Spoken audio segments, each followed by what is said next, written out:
the head of the country's central bank floated the idea of dumping the greenback as the world's reserve currency, replacing it with an international currency. Thousands of people gathered to hear Barack Obama deliver key foreign policy speech on his current European tour. His vision for America's place in a new world order. Returning vets could be a risk to our nation. We've got to give them a stake in creating the kind of world order that I think all of us would like to see. And one of the ways it will drive the change is through global governance. I think a new world order is emerging.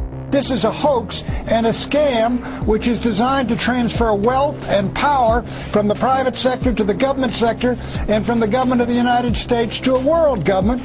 And those people who have been yelling, oh, the UN's going to take over global conspiracy government. Theorists. They've been crazy, but now they're right. And who got the money? Hundreds and hundreds of banks. Any bank or that has access to the U.S. Federal Reserve's discount. Tell us who they are.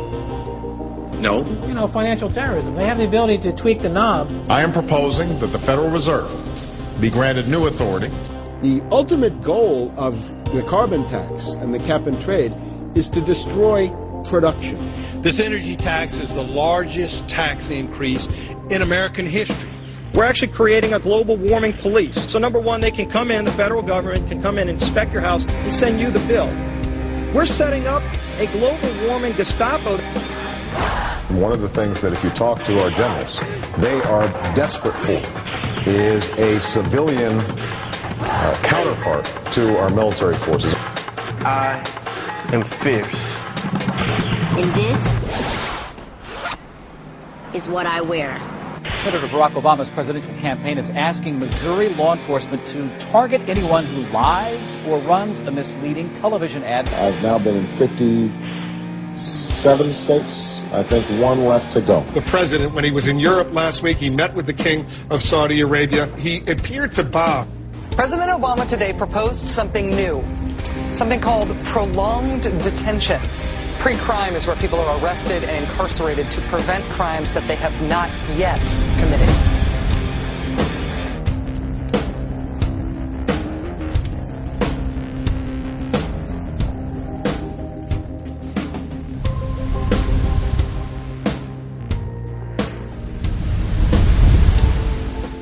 It's the World Wrestling Federation. It's the Washington Wrestling Federation. They put on this show that they're bitter rivalries, you know, villains, and they really don't like each other. But behind closed doors, they buddy up for a drink and make deals. Both the Republican and Democratic parties are owned by the same global elites. And on issues that matter to those global elites, they act as one. They've wrapped themselves in the American flag, and they've talked about preserving American heritage and principles, and all the while they're working to merge us into a new world order where our sovereignty will be destroyed. We'll lose all connection with our American heritage. With Bush, you knew exactly what you were getting. It was there was no iron fist in a velvet glove. It was just the iron fist. Whereas with Obama, you've got the velvet glove and the iron fist. You know, a very sharp guy, very smooth, knows exactly what he's doing. For that reason, far more dangerous than Bush. Well, at the end of last year, I was willing to give Obama the benefit of the doubt. I thought it was premature to write this guy off. But now that he's been in office for a while, it's obvious that he is very tight with the Goldman Sachs and J.P. Morgan's on Wall Street, and he is extremely compliant and pliant to the wishes of the large banks, going back to what we saw with Robert Rubin under the Clinton administration, changing laws in favor of the banks. And he's not doing anything to stop the banks. He's helping the banks continue to do what they were doing under Bush. So, in fact, he's just a continuation of Bush on the subject of markets and finance, which is the most important part of his policy right now. People who voted for Obama wanted real change, and they're getting platitudes, they're getting a lot of nice talk, but nothing in the way of concrete change is taking place. In this town, business as usual. There's one puppet master that controls the left, and there's the same puppet master controls the right. They control the Republican Party, and they control the the Democratic Party. This is not a party issue. This is not a left-right issue. The question is, who should government serve? And it should serve the people. In fact, government is just a tool of the dominant minority that uses economics and government law to enforce upon the public various mandates. The right-left paradigm in the U.S. and in U.S. politics is taken directly from the commercial world and the corporate world. In the business world, you have Coke, Pepsi. You have McDonald's, Burger King. You've got AT&T and Verizon. You've got duopolies. And a duopoly gives the illusion of there being some competition and some choice. And it looks a little bit better than a monopoly. So, for example, in communist Russia, if they had communist Russia red and communist Russia chartreuse, there would have been the illusion of choice and something akin to democracy in Russia. But they simply said, forget it, we're just going to go with red. In the U.S., they have this left-right paradigm, which, unfortunately, it doesn't take them out of the hard, cold fact that there is no choice. There's no social justice. There's only one choice, which is to supply more rent to the rent seekers who have now taken the whole system hostage. We've seen the limitations on government whittled away. We have seen this erosion to the point where today it seems like nobody does care. And right now in Washington, D.C., we have seen a fall of the republic. If the United States doesn't have its Bill of Rights and Constitution, it doesn't exist anymore. It's just more real estate, more dirt. And that's what these global corporatists want. They want to completely dismantle the Bill of Rights and Constitution, and they're doing that right now. This is the fall of the republic. Our nation is dying. We, the people that live in this fine country, need to stand up, get involved, and take the system back. It's the Bill of Rights and Constitution that we owe allegiance to, not to a political party, and not to politicians that wrap themselves in the red, white, and blue, while at the same time they destroy everything that sacred flag stands for. So in the old days, you used to have this globe that with 180 some odd countries, and a few of those countries had a lot of power, like the Soviet Union, the United Kingdom, and the United States at various times. But today, you might better look at that globe and say that it's surrounded by huge clouds swirling around the planet. They know no national boundaries. They don't follow any specific sets of laws, and these are the big corporations. They basically control politicians around the world because they have all the money, and politicians always need money to get elected or to run their governments if they're not democratically elected politicians. They control the mainstream press, either through outright ownership or advertising budgets. They have massive amounts of lobbyists in Washington that have tremendous influence on our president and Congress. And they really are calling the shots. They form partnerships with the Chinese and the Taiwanese and the Tibetans, or with the Israelis and Arab nations, with Brazilians and Indians, with whatever country and whatever group of people has resources that they covet. And so for the first time in history, we really have this new form of an empire. Barack Obama is a puppet of the New World Order to bring in a World Bank, to destroy the economy of this country, and to bring in global governance. And no matter how likable the fellow is, we as citizens of this country need to stand up and say no. We have to stand up to preserve a republic here and a rule of law, which is under dire threat. We don't want to live under a world government of the corporations, by the corporations, and for the corporations. I don't want to believe it, and that's probably what holds me back on it, but I'm certainly seeing enough indication that it could be true. Absolutely, because they're always talking about Mexico and the United States and Canada ending up like Europe.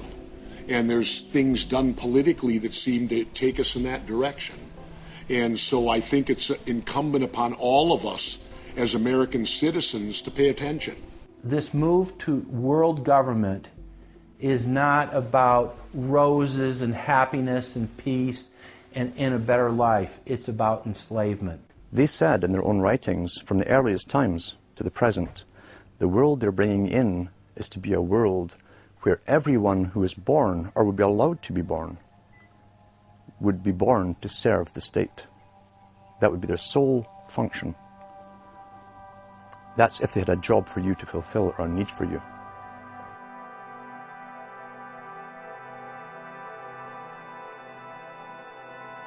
July 4th, 2009. Across the United States, citizens gathered to celebrate the Republic's founding 233 years before. Most people in the crowds were aware that America was going in the wrong direction, that things were changing for the worse. But few could grasp the sheer magnitude of corruption and looting running rampant like a disease through the heart of the nation.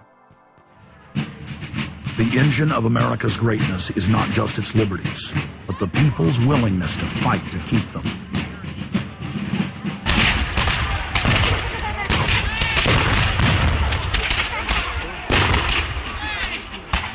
Hundreds of other nations have had much larger populations and greater resources, but have never produced 1/10 of the wealth, science, and art that the United States has.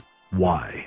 In America, you had an amazing situation because you had the founding fathers who figured out that they could deconstruct the monarchy in such a way and then reproduce it with the three primary branches of government in a way that would create checks and balances and separation of powers. So you could have room, therefore, for individuals to work within the context of a cooperative, which is a democratic system of government. But it would still have enough room for individuals to rise up and become profitable and self-sustaining and rich in the pursuit of happiness without becoming dictatorial. But unfortunately, over the years, since all of those separation of powers have been cut away, and all of the beautiful design by the founding fathers has been co-opted by one corporate entity, one corporate communist entity, you don't have that anymore. So what we have, we're back to where we were before the revolution. You have one monolithic state. For the first 100 years or so of the United States, after the 1700s, when we freed ourselves from British rule, no corporation was given a charter in the United States unless it served the public good. It had to prove that. And then its charter only lasted for 10 years, or sometimes as long as the project to build a bridge or a canal or something lasted. But it had to be up for review, and it could only get charters if it was shown that it was serving the public interest. That changed, primarily because John D. Rockefeller kind of bribed Delaware and New Jersey to begin with into accepting a different system where he said, listen, if I pay you lots of money in terms of taxes, etc., I want to be licensed and not have to serve the public good. I want to be able to get around that law. And state after state after state changed at that point. In the United States, our Constitution and Bill of Rights recognizes that individuals have innate freedoms that can never be taken away by any government. For the first time in history, the people were unbound to reach for their full potential, producing and outcompeting every other nation on earth. The rights of free speech, self-defense, private property, due process of law, and many others ignited a revolution in human development that threatened the despotic rule of monarchs and tyrants worldwide. But the corrupt elites had studied history. They knew that great civilizations could only fall from within. And they know from previous experience and history that civilizations come and go and dwindle. They know the reasons why they come and go. Isn't the only hope for the planet that the industrialized civilizations collapse? Isn't it our responsibility to bring that about? Morty Strong, founder of the UN Environment Program, from his opening speech, Rio Earth Summit, 1992. Maurice Strong is the man who said that they would never allow another country to rise up as powerful as America. It will never be allowed to happen again. And he said the best thing we can do is to tear down all the factories, all the top commerce of the United States, and level it and give it back to nature. So that was the advice from this character, who has tremendous power at the United Nations and was picked up and groomed by Rockefeller himself. Over the past decades, since the Kennedy assassination approximately, you've had an ongoing oligarchical transformation of virtually every country in the world. And in the United States, it's taken the form of an oligarchical counter-revolution against the reforms of the 1930s, with the Wall Street interest asserting itself as more and more dominant. And once bankers and oligarchs have power, the things that they do, you could call them a policy. You could call it something like a tropism. It's like the way a plant responds. Naturally, since they're oligarchs, they're going to try to downgrade the standard of living of the vast majority of the population. They're going to claim that the world is overpopulated, that industrialization, industrial pollution, and overpopulation are the main problems that face the world. And they're generally going to try to crush and mortify any kind of popular democracy or mass movements with any kind of progressive content. Nations rise and fall. They knew how debt could never be recuperated. They knew that disease or prolonged war could wipe out the population and the future populations that pay off debt. So these guys all work together. That's why it's no surprise that today you have Lord Rothschild coming out pushing the latest scam or religion that we must all believe in, which is global warming, which his personal bank, his family's bank in Switzerland, will be in charge of. They've run the system, the whole economic system of the world for the last 250 years. So why shouldn't they also run the economic system for the next few hundred years? The question of a ruling class, oligarchy as a ruling class, is posed by Plato in the Republic, where we find that oligarchy is a constitution full of many evils, where the rich dominate the government by buying it, and the average individual or the poor count for absolutely nothing. Oligarchy is a frame of mind. In other words, if you're a banker, this is already a world view. It's a world outlook, and it implies the policies that have got us here, right? Malthusian policies, zero growth policies, driving down the standard of living, attempts to wipe out all kinds of mass institutions that might be a countervailing force.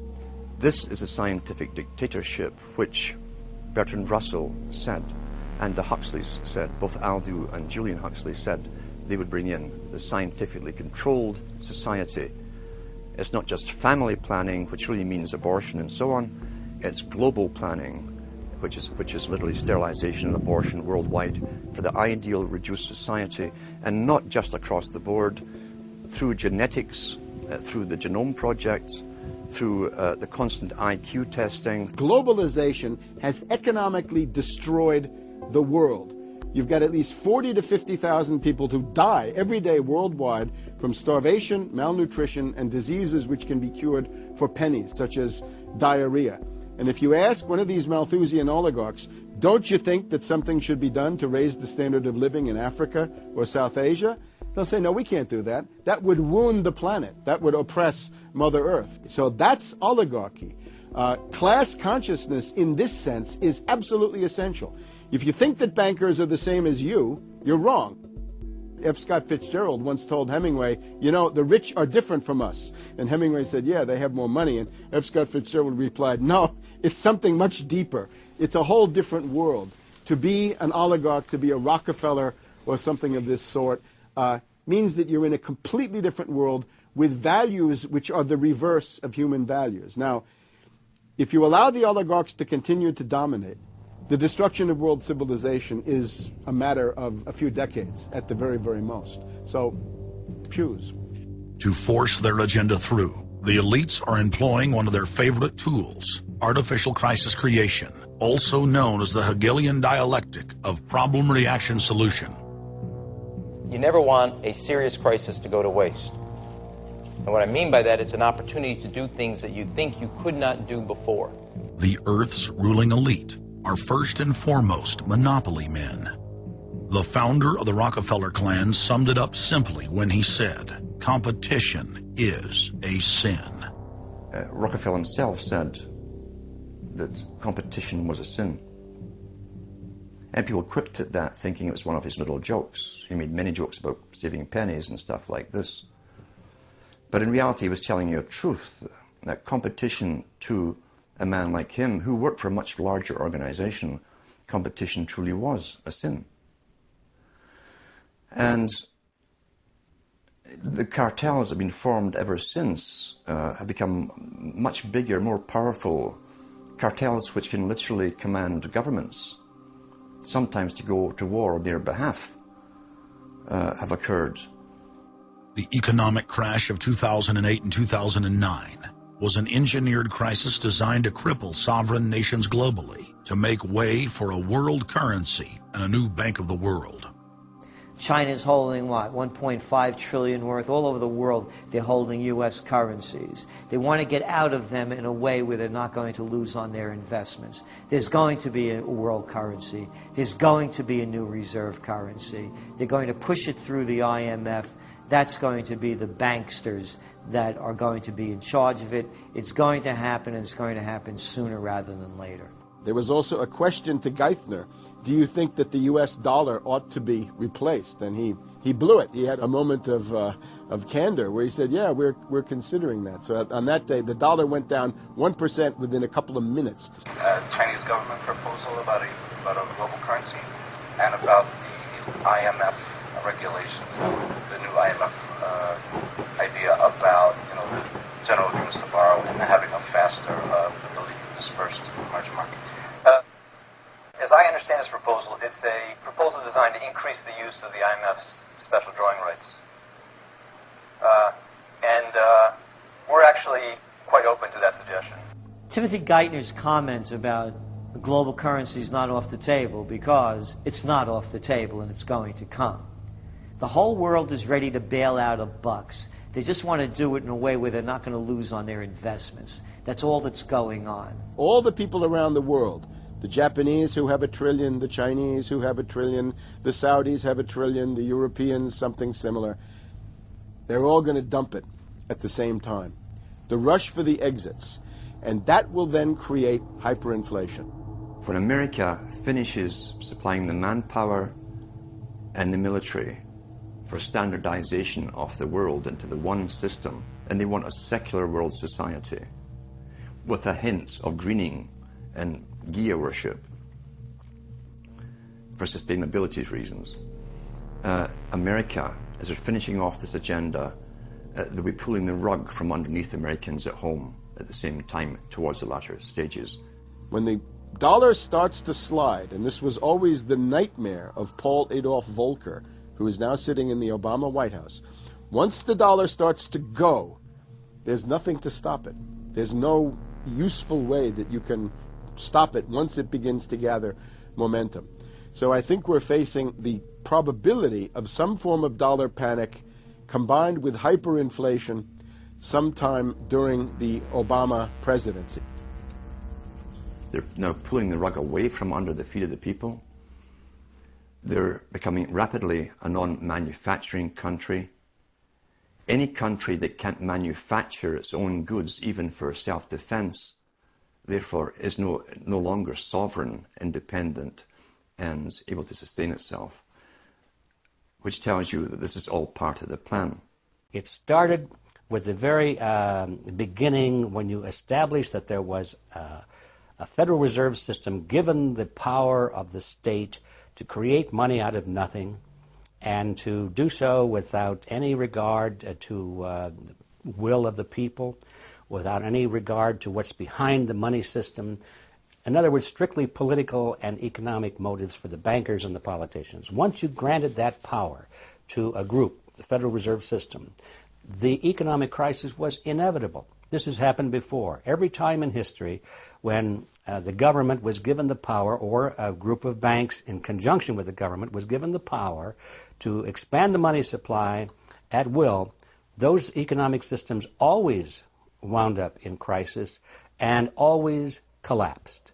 So there's no reason to believe that the United States was given some kind of a get-out-of-jail-free card, an exemption from the processes of history. So the economic crisis began at the very beginning, and as a matter of fact, when the founders of the Federal Reserve System met on Jekyll Island back in 1910 and were drafting the Federal Reserve Act, one of the things they discussed was how to pass on the inevitable losses to the taxpayers. They knew that inevitably something like this would happen, and they knew that there had to be some way to get out of it without destroying the banks, of course, because they were the banks. And they said, aha, we'll go into partnership with the government, we'll take our cartel agreement and pass it into law, call it the Federal Reserve Act, and we'll make the taxpayer come online and be responsible to bail us out if and when the failure finally comes. Who's going to soak up the derivatives? Who's going to soak up the debt? Who's going to be penalized? And right now it looks like Wall Street's getting bailed out, and the little guy in the middle of Main Street America are all going to pay the penalty. Can the economy be turning around here? Are happy days here again? And can we actually have growth without jobs? Is this an oxymoron, jobless recovery? We're going into the greatest depression. There will be no job growth. Unemployment will continue to escalate. Along with it, so too will crime, poverty, kidnappings, boss snappings.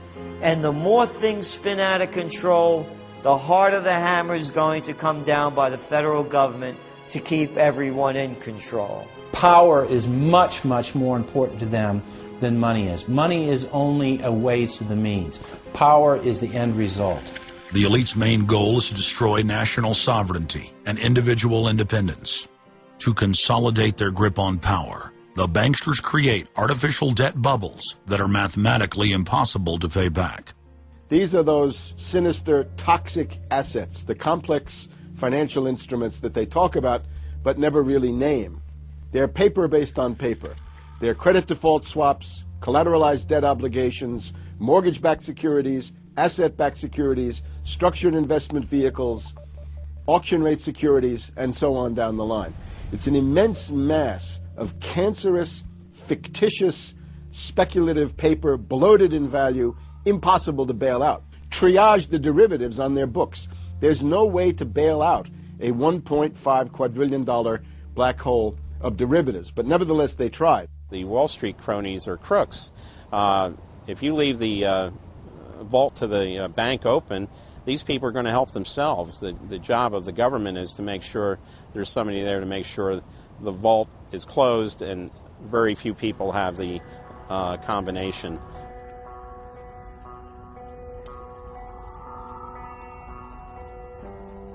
I'm William K. Black, Associate Professor of Economics and Law at the University of Missouri at Kansas City. I was a senior regulator in a number of different positions during the heart of the savings and loan crisis. On a staff level, I led the re-regulation of the savings and loan industry. The purpose of regulation and effective criminal prosecution is to make sure that cheaters don't prosper, that honest manufacturers win in competition. The primary driver of the current crisis is accounting control fraud. These are frauds led by the CEOs of the major lending institutions and major banks and institutional buyers of toxic waste product. How did it start? It started with mortgages, particularly non-prime mortgages. In September of 2004, the FBI warned that there was an epidemic of mortgage fraud, their words, and that this epidemic of mortgage fraud would cause an economic crisis at least as large as the savings and loan debacle if it wasn't stopped. The FBI found that 80% of the mortgage fraud was being induced by the lenders, not by the borrowers. You know, much of the rage has been against the borrowers, but if you want rage, it should be at the CEOs who became fabulously wealthy by following a strategy based on fraud. The Wall Street people and their friends here at the Federal Reserve and at the U.S. Treasury and down the Washington Mall here at the U.S. Capitol. That's where the damage was done, and if people want to vent their anger, they need to vent it against these people. Between the Bush-Paulson administration and the Obama, Summers, Geithner, Volcker administration, there's really a total continuity of economic and financial policy. Geithner was on board at the Fed, the New York Fed, dealing with all these institutions. He didn't get it. And then we had this fellow who came up afterward, Mr. Friedman. He was on the Goldman Sachs board, and he didn't last too long as a Fed chairman. Why? Because he had a conflict of interest. Is it possible that there's so much conflict of interest here that all you folks don't even realize that you're helping people that you're associated with, and you should be recusing yourself for America's ethics? I behaved with the... You don't think you should have recused yourself when you asked Lehman to go in bankruptcy, you didn't put Bear Stearns in bankruptcy, and then you folded Merrill Lynch into... I mean, isn't there some point where you got to say, hey, I got a conflict of interest here? You don't feel any kind of scintilla of ethics on this thing at all? Totally. I operated very consistently within the ethic guidelines I had as Secretary of the Treasury, and when it became clear that we had some very significant issues with Goldman Sachs and with why didn't you recuse yourself with Morgan Stanley, what I did then, it would have been very wrong for me to recuse myself. What I did was I went and got a waiver from the ethics agreement, because when we had concerns... Who is in charge of the ethics agreement? What? Who's in charge of the ethics agreement that you got a waiver? We have a Office of Ethics at Treasury, and we have a White House ethics office. So you got it from the legal counsel from the White House? We got it from the government ethics office. So we had Snow, we had Paulson, now we have Geithner. All these people cut from the same bowl of cloth. These are not independent Treasury secretaries. They're part of the problem, not part of any solution.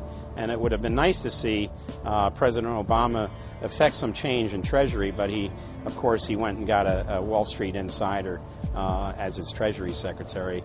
Everything that's speculative, parasitical, cancerous, bloated from all these administrations, going back to Carter and even beyond, comes together in the Obama administration. With Volcker, with Summers, who's part of the economic crimes under Clinton, the guy who brought you derivatives and the abolition of the Glass-Steagall firewall.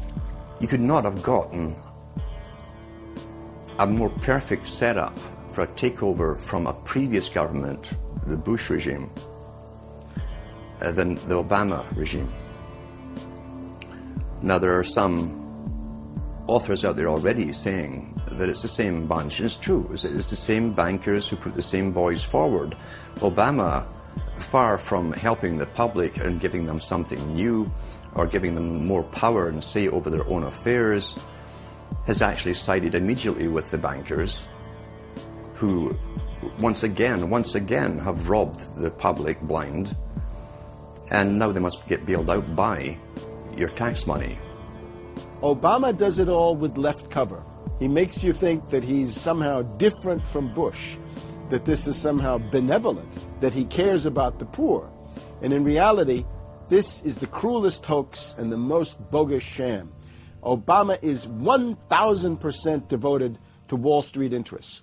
When Wall Street says jump, Obama jumps. And again, it's about $30 to $40 for the bankers for every dollar that ever reaches an unemployed person or somebody who's on food stamps or some infrastructure building for highways. The hope with the Obama administration was that it would move us beyond this. But unfortunately, what we're seeing more and more is that Obama has brought in many of the economists who bought into the system in the past. Larry Summers is a very good example. And so many of his economists, many of the people there, you can really almost at this point relate Obama to Hoover, who did something similar in his presidency, as opposed to Franklin Roosevelt, for example, who brought in a very fresh team. So the concern here now is that Obama's falling into this trap of bringing in the same people who put us in the position that we're in today, and other people who buy into the same theories that brought us here, this mutant form of capitalism. Presumably what most politicians want to come in is say, hey, the problems of the past, they're due to the old guy, and I'm cleaning house, and I'm going to bring in a new team, and don't blame us for the things we've inherited. Can't say, you know, those policies of the past that came before were insane, because you got the guy that was one of the key architects of those policies. People need to stop having allegiance to their political party. They need to have allegiance to the Bill of Rights, the Constitution, and what has made our republic so special. The basic human rights and dignity that every citizen of this country inherently has. Not because it's some right given to us by government, but because our Bill of Rights, our Constitution, enshrines that these are inalienable rights given to us by God, that we inherently have as sentient, free, conscious beings. But instead the public cheers on the Republicans as they win, or cheers on the Democrats as they defeat the Republicans. It's an endless, staged, gladiatorial event, special interest, own both parties, and they project this false left-right paradigm up as like a movie screen. And behind that, behind the throne, the establishment is able to control our society and engineer it into this high-tech police state. If you try to let the finance oligarchs who created the crisis turn around and say they're the doctors who are going to get you out of the crisis, they will dig you deeper and deeper into the bottomless abyss of world economic depression, financial collapse, and disintegration. The Democrats have really done more to destabilize the American economy and to help the big banks on Wall Street than the Republicans have done. I would imagine that the Republicans know a little bit more about finance and markets enough that when someone like Goldman Sachs asks the Congress to change laws as they did in the 90s to do away with position limits on the futures contracts, the Republicans would have said, no way, that's completely inconsistent with any notion of a fair market. But the Democrats, I have a feeling, are just not financially literate enough to say no. And I think that Goldman has very shrewdly positioned themselves with the Democrats, because the Democrats typically, like many NGOs that I've run into, they seem to have a complete inability to comprehend these issues of markets and finance and how it relates to social justice. So under the Democrats, we also saw the repeal of Glass-Steagall. Glass-Steagall said there's an inherent conflict of interest between the commercial banking side, which is the lending side, and the investment banking side, which is taking an ownership position. And we have to end this conflict of interest by separating these two entities. You can have investment banks and you can have commercial banks, but they have to be separate. Do you think that the repeal of Glass-Steagall was a tragic mistake? No, I don't think so. You could be a commercial bank like Chase Manhattan, or you could be an investment house like J.P. Morgan, or a bank like Bank of America, or an investment house like Merrill Lynch. But you couldn't be both. And as the 90s went on, the screaming hyenas of Wall Street were demanding that this prohibition, this regulation, be abolished. This was an illegal and inappropriate form of casino. The derivatives were being used, and they were being unregulated, and people were getting 30 to 1, 40 to 1, 50 to 1, and sometimes 100 to 1 profits on the way up. And remember, derivatives are a zero-sum game, so there's nothing there. It's not like a piece of stock in General Electric or Ford or something like that where there's supposed to be some value. Derivatives have no value. But the very people, Summers and Gettner and all the people at Goldman Sachs and J.P. Morgan who created these things, made not millions or billions, but trillions on the way up. And now that these things are crashing, the very same folks are now put in charge of regulating these things and in charge of the bailout, and they are giving money to the very rascals that created this problem, took the profits. The problem cannot be fixed. And this is on Obama's watch right now. You have so many different schemes and mechanisms at play.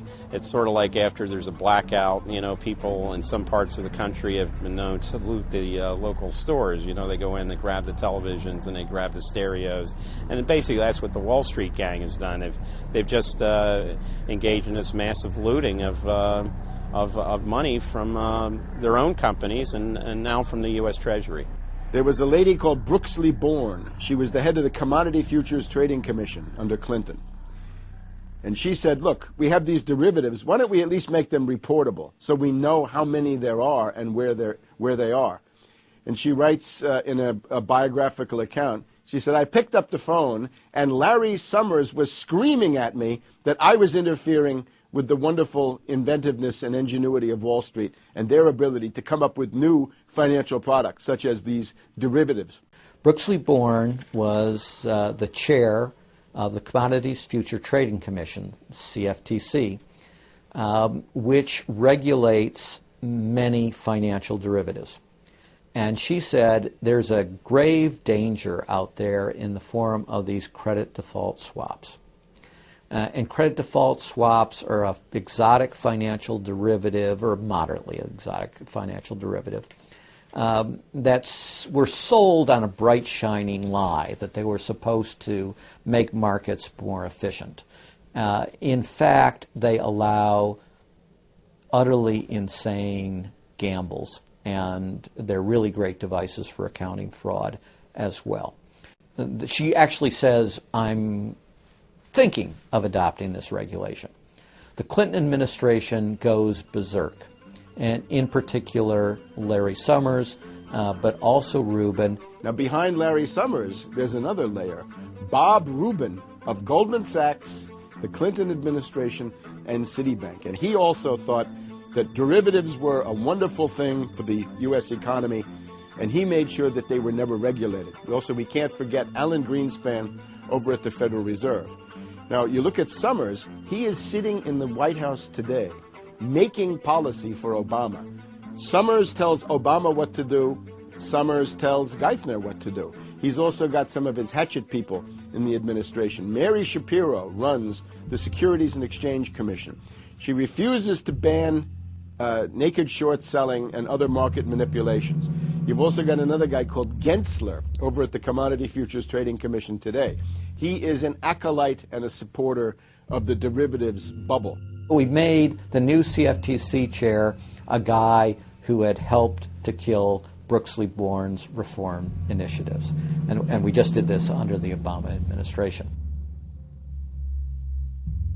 This was a pre-registered, pre-organized, predetermined event. Anybody who knows that if you allow the banks to become unregulated financial institutes with tsunami-like weapons of mass destruction-like financial instruments like derivatives, to allow that to run up to levels that are 50, 100, 200 times the gross domestic product with no value. They know that they are taking the profits on going up, but they also know that the end result is the destruction and gutting of this economy. The scam is simple. The insiders buy hard assets and political influence as the fiat bubbles expand. And then, at a time of their choosing, they purposefully implode the bubble. You've got a very small group of people, and the Federal Reserve and the global central banking system and the Bank of International Settlements in Switzerland, who are purposefully managing the boom and bust, credit supply, credit contraction, money supply growth, money supply contraction, to create artificial roller coasters and artificial volatility that they can trade around without taking any risk. It doesn't cost them any money. And if they do make a mistake because they're, as George Bush said, oh, the bankers on Wall Street are drunk. It is uncertain. There's no question about it. Wall Street got drunk. That's one reason I should turn on the TV cameras. Let's say they walk in one day, they push the wrong button, and they lose the bank $1 billion or $5 billion or $100 billion. They can appeal to the government to bail them out.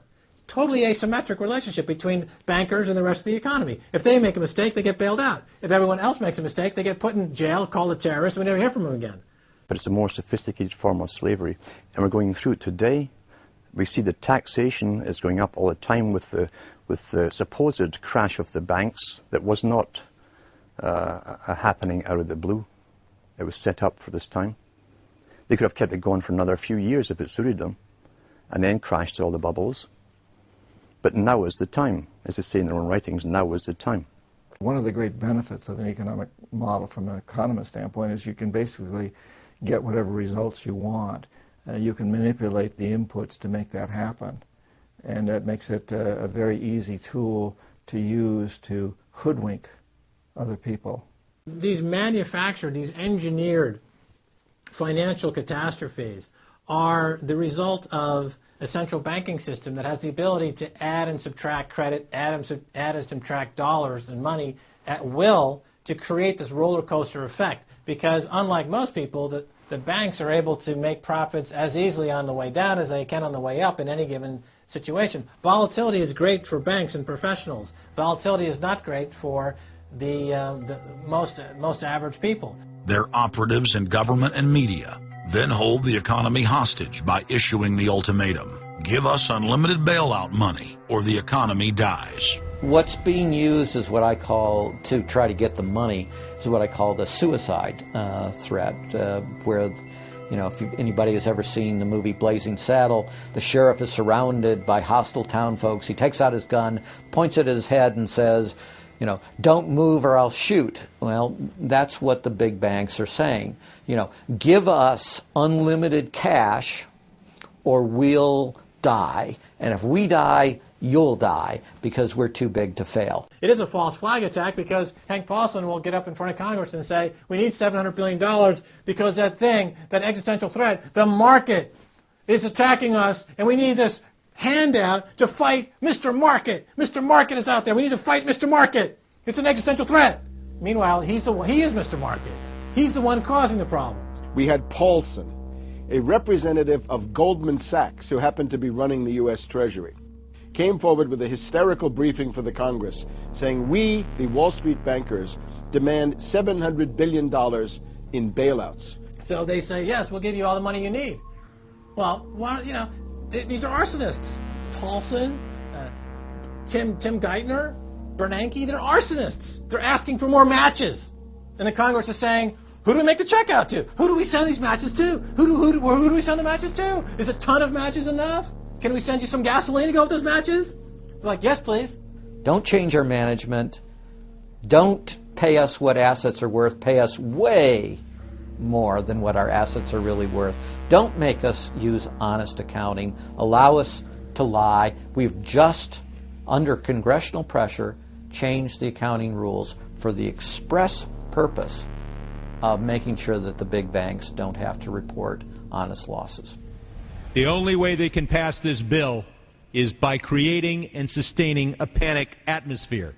That atmosphere is not justified. Many of us were told in private conversations that if we voted against this bill on Monday, that the sky would fall, the market would drop 2,000 or 3,000 points the first day, another couple thousand the second day, and a few members were even told that there would be martial law in America if we voted no. That's what I call fear-mongering. We have, people in the government threatening martial law or things to get their way in the executive branch against Congress. If you put all these signs together, it doesn't look good at all. That, to the extent we are a democracy, we're sort of a hairbreadth away from a police state. Congress aided the bankers in carrying out the biggest heist in history with the so-called banker bailout of 2008. The bailout money, the $13 trillion or so dollars that have been given to the banks, is sitting on the balance sheet of the banks, and that is incurring interest costs. And that's going to precipitate the need to flush the system with more cash. And at some point, the dam will break, and you're going to have very high inflation. Some predict hyperinflation. You cannot print phantom money out of thin air, backed by nothing, and producing practically nothing without destroying the world economy. So unless we cut out the toxic funds, the toxic elements of this economy, every time we put in money on this bailout, it's just feeding the fire. It's not making things better. What should have happened is that those banks and investment banks should have been seized. They should have been seized by the Federal Deposit Insurance Corporation. Those are zombie banks. The Chase Manhattan, J.P. Morgan Chase, Bank of America, Citibank, Wells Fargo, Wachovia, so on down the line, to AIG in the insurance realm. These are zombie institutions, insolvent, bankrupt. The only thing to do with them is to seize them, put them through Chapter 11 bankruptcy. That'll probably turn into Chapter 7 bankruptcy, liquidation. And above all, triage the derivatives on their books. There's no way to bail out a $1.5 quadrillion black hole of derivatives, but nevertheless they tried. They will, of course, try to regain some of this money back, but their debts, unlike any other period in history, are now a quantum size bigger than the entire global GDP by a factor of 50 to 100. It's almost infinite amount of debt. If you really look at the numbers, because of the massive, massive debt, and right now, total debt in this country is about 375% of the gross domestic product. And that's not including derivatives. If you put the derivatives in, it's probably 20 to 30 times gross domestic product. It's beyond what anybody has ever even considered. While they were looting North America into the ground, the international banking syndicate was simultaneously executing the same scam in over 100 other nations. So who got the money? To financial institutions in Europe and other countries. Which ones? I don't know. $500 billion and you don't know who got the money? Well, Obama's got one difficulty with this Congress. It's the number of freshman Democrats that got elected. Many of these people know that they got their seats from, and many of which got seats in the Senate and Congress from long-held Republican seats. They know that the people back in their states and in their constituencies will not tolerate this any longer. So up against the Republicans and the blue dog Democrats are these freshman congressmen, Democratic congressmen and senators, and they're not. They don't seem like they want to go along with the program. So if there's any hope, it'll come from these freshmen. The Constitution says no money shall be drawn from the Treasury, but in consequence of appropriations made by law. This money is not drawn from the Treasury. Well, let's talk about that. Do you think it's consistent with the spirit of that provision of the Constitution for a group like the FMOC to hand out $500 billion to foreigners without any action by this Congress? Congress approved it in the Federal Reserve Act. When was that? Quite a long time ago. I don't know the exact date. 100 years ago. The original act is 1914, I believe. I don't know whether this provision was in 1914 or not, but the Federal Reserve Act was in 1913. All right, and at that time, the entire gross national product of this country was well under $500 billion, wasn't it? I don't know. Is it safe to say that nobody in 1913 contemplated that your small little group of people would decide to hand out $500 billion to foreigners? What the bailout legislation really did was give a blank check backed up by U.S. taxpayers to offshore mega banks. Of course, Congress has oversight. If you read the Constitution, our founders were very clear. Anything to do with taxes and money is put into the hands of both houses of Congress together. Both houses of Congress together must approve it. Because it's a buck, because that's why we fought the revolution. Taxation without representation was part of it. Foreign banks, Société Générale of France, about 10 billion for a French bank. Deutsche Bank of Germany. Did Deutsche Bank need the money? How much did they get from the bailout? Well, they told us they got $12 billion from the bailout. And Barclays Bank of Britain, $10 billion.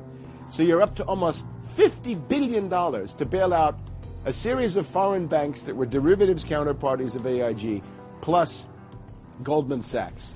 This is the biggest swindle, not only in the history of the United States. This is the biggest swindle and transfer of wealth in the history of the Western countries. And we've seen all these cronies from Wall Street with the combination to the vaults around the country, and they've just looted the Treasury and the banks and the securities industry dry. This is by probably an order of magnitude the biggest fraud in history.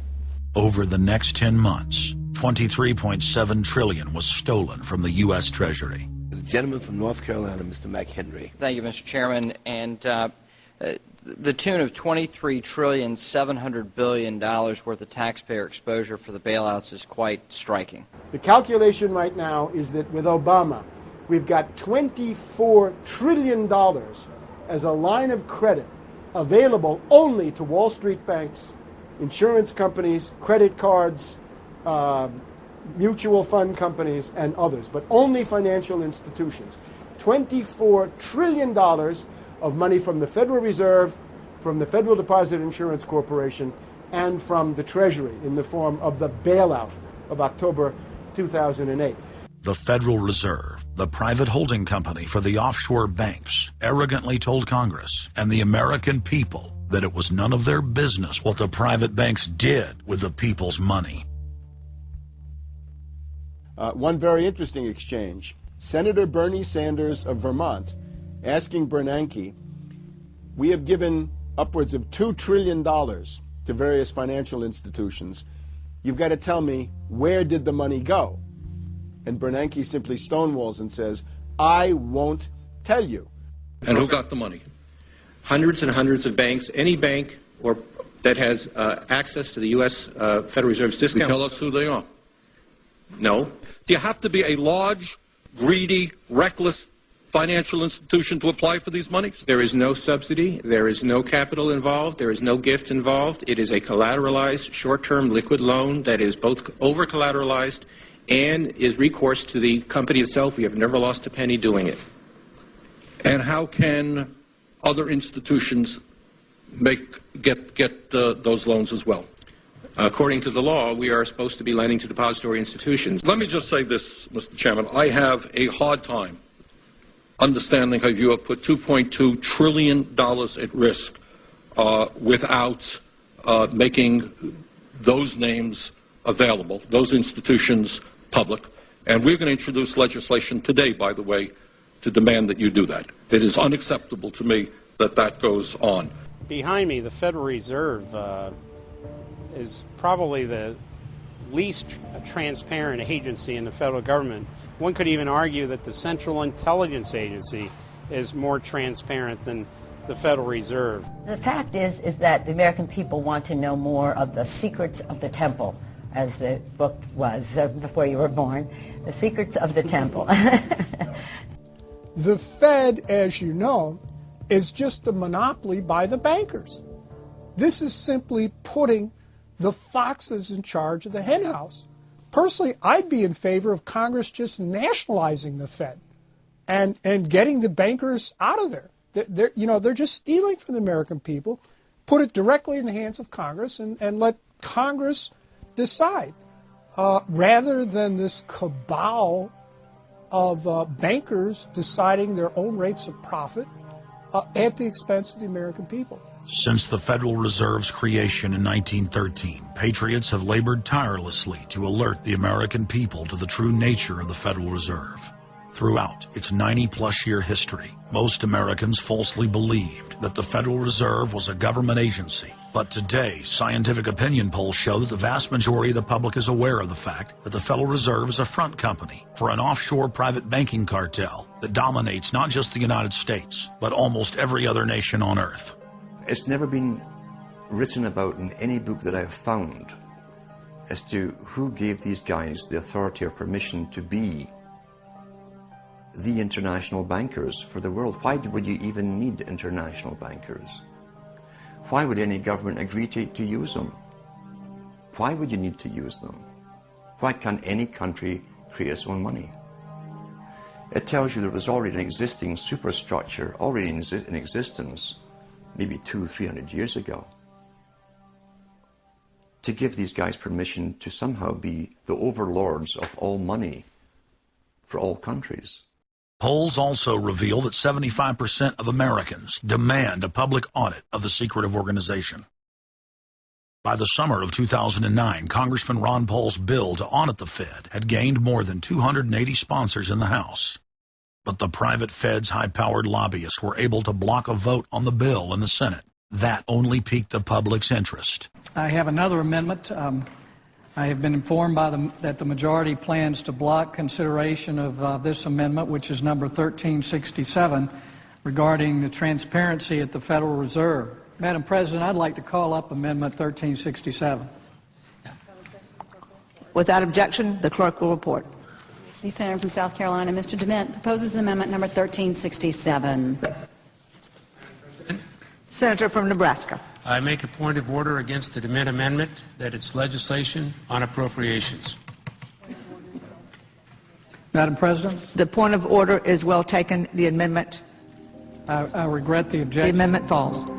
The people began asking themselves, why couldn't there be an audit of the Federal Reserve? The Fed has never once been audited.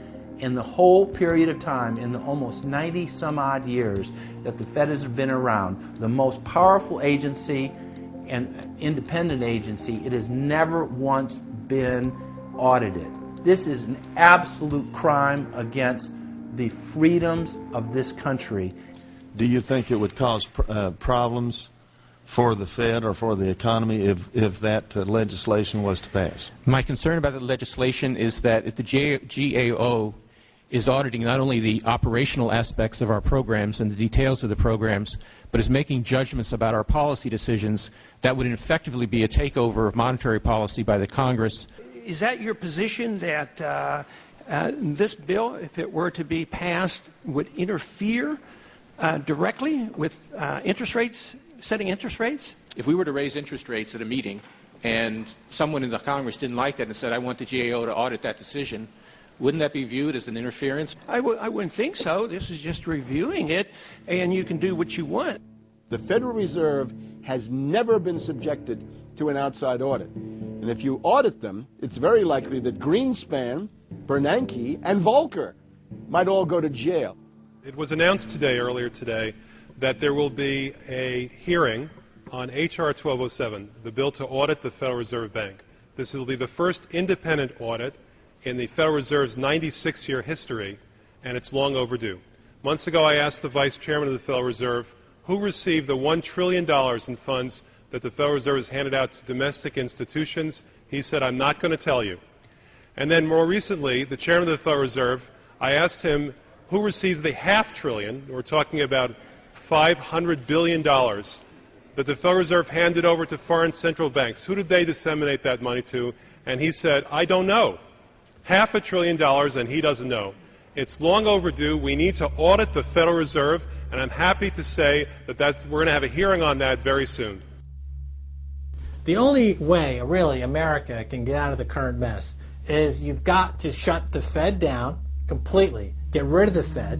You've got to put the money printing mechanism back under the roof of the federal government instead of outsourcing it to the Fed. Why were the bank's front men, Alan Greenspan and Ben Bernanke, all over the news saying that they were above the law? What is the proper relationship, what should be the proper relationship between a chairman of the Fed and a president of the United States? There is no other agency of government which can overrule actions that we take. What the relationships are don't frankly matter. A grassroots movement demanding that the private Federal Reserve be nationalized exploded in size across the country. The momentum had shifted. Now the arrogant central bankers were the ones running scared. They had planned to use their stage crisis to bring in an all-powerful central bank of the world. Immediately, every country goes into action at the same time. The International Monetary Fund is mentioned at the G20 meeting. They say that it must be brought to its full power, and we need a Bretton Woods Part 2 for world taxation. What is global government?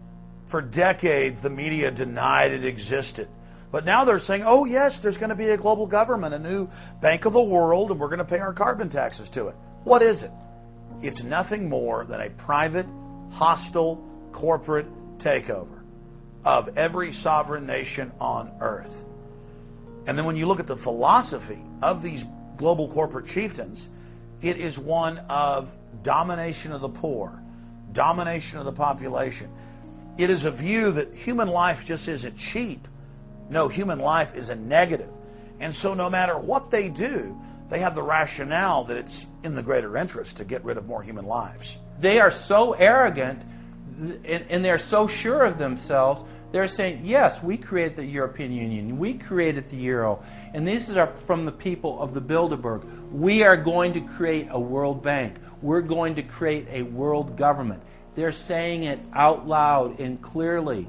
Suddenly, across the planet, their regional front banks had been identified by sovereign populations as the illegitimate shadow governments that they are. The controllers had moved too quickly and revealed their hand. Populations around the globe were seeing through the establishment's facade, past the puppet governments, and to the global architects that were pulling their strings. Where are the American people? Why have they lost their dignity? What is stopping them from speaking out? Why have they become little mice that follow Pied Pipers? How can they look up to these pathetic politicians? Go sit down. I have a question for this young man. He has the right to be represented. I'm his father, and I want to talk to you face to face. Look at your I'm not a lobbyist with all kind of money to stuff in your pocket so that you can cheat the citizens of this country. So I'll leave, and you can do whatever the hell you please to do. One day God's going to stand before you, and he's going to judge you and the rest of your damn cronies up on the hill. And then you will get your just desserts.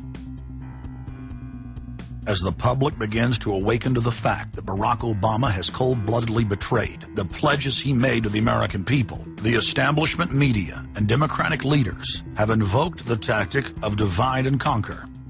I think they're astroturf. You be the judge of carrying swastikas and symbols like that to a town meeting on health care. An overwhelming portion of the intensely demonstrated animosity toward President Barack Obama is based on the fact that he is a black man. Desperate to ram their agenda through, they have played the race and class cards. You start to wonder whether, in fact, the word socialist is becoming a code word, whether or not socialist is becoming the new N-word. When I heard people going after the First Lady and the number of staff people they have, it sounds racist to me. It is essential that the establishment play the population off against each other, along the lines of Republican, Democrat, liberal, conservative, black and white. As long as the people are fighting with each other, they can never get together and remove the corporate dictatorship that has criminally seized power through the national security state. Just as George W. Bush betrayed his foolish followers, so must Obama, because his only allegiance is to his offshore masters. President Obama today nominated Ben Bernanke for a second four-year term as Federal Reserve Chairman. The president called his actions on the global financial crisis bold and out of the box. As an expert on the causes of the Great Depression, I'm sure Ben never imagined that he would be part of a team responsible for preventing another. But because of his background, his temperament, his courage, and his creativity, that's exactly what he has helped to achieve. And that is why I am reappointing him to another term as chairman of the Federal Reserve. So Obama has made it quite clear by his actions, never mind his words, his actions, as to who owns him, who he works for, and who he serves. And it's not the American people. It is so obvious to anyone paying attention that the President of the United States is not the real person in control. Whether it is Gerald Ford or Jimmy Carter or Ronald Reagan or Clinton or Bush, Obama is no different. And to think that he is an independent figure is just crazy. And as Franklin Delano Roosevelt said, presidents are selected, they are not elected. Obama pledged that he would end NAFTA and GATT, and has since fought to expand both of them. Obama promised that he would have the most transparent administration ever, and he is already more secretive than Bush and Cheney ever were, even making it a secret who visits the White House. I can make a firm pledge. If your family earns less than $250,000 a year, if you make less than $250,000 a year, if you are a family making less than $250,000 a year, you will not see your taxes increased a single dime. You will not see your taxes go up. You will not see your taxes increase one single dime. Not your capital gains tax, not your payroll tax, not your income tax, no tax. Not your income tax, not your payroll tax, not your capital gains taxes, not any of your taxes. Not your payroll tax, not your capital gains tax, not your income tax, no tax.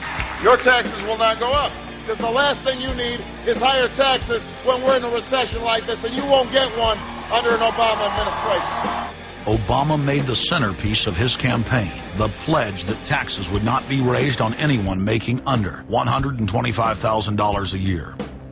He has since gone back on that promise as well, and has proposed new taxes on payroll, energy, home mortgage deductions, and scores of other taxes.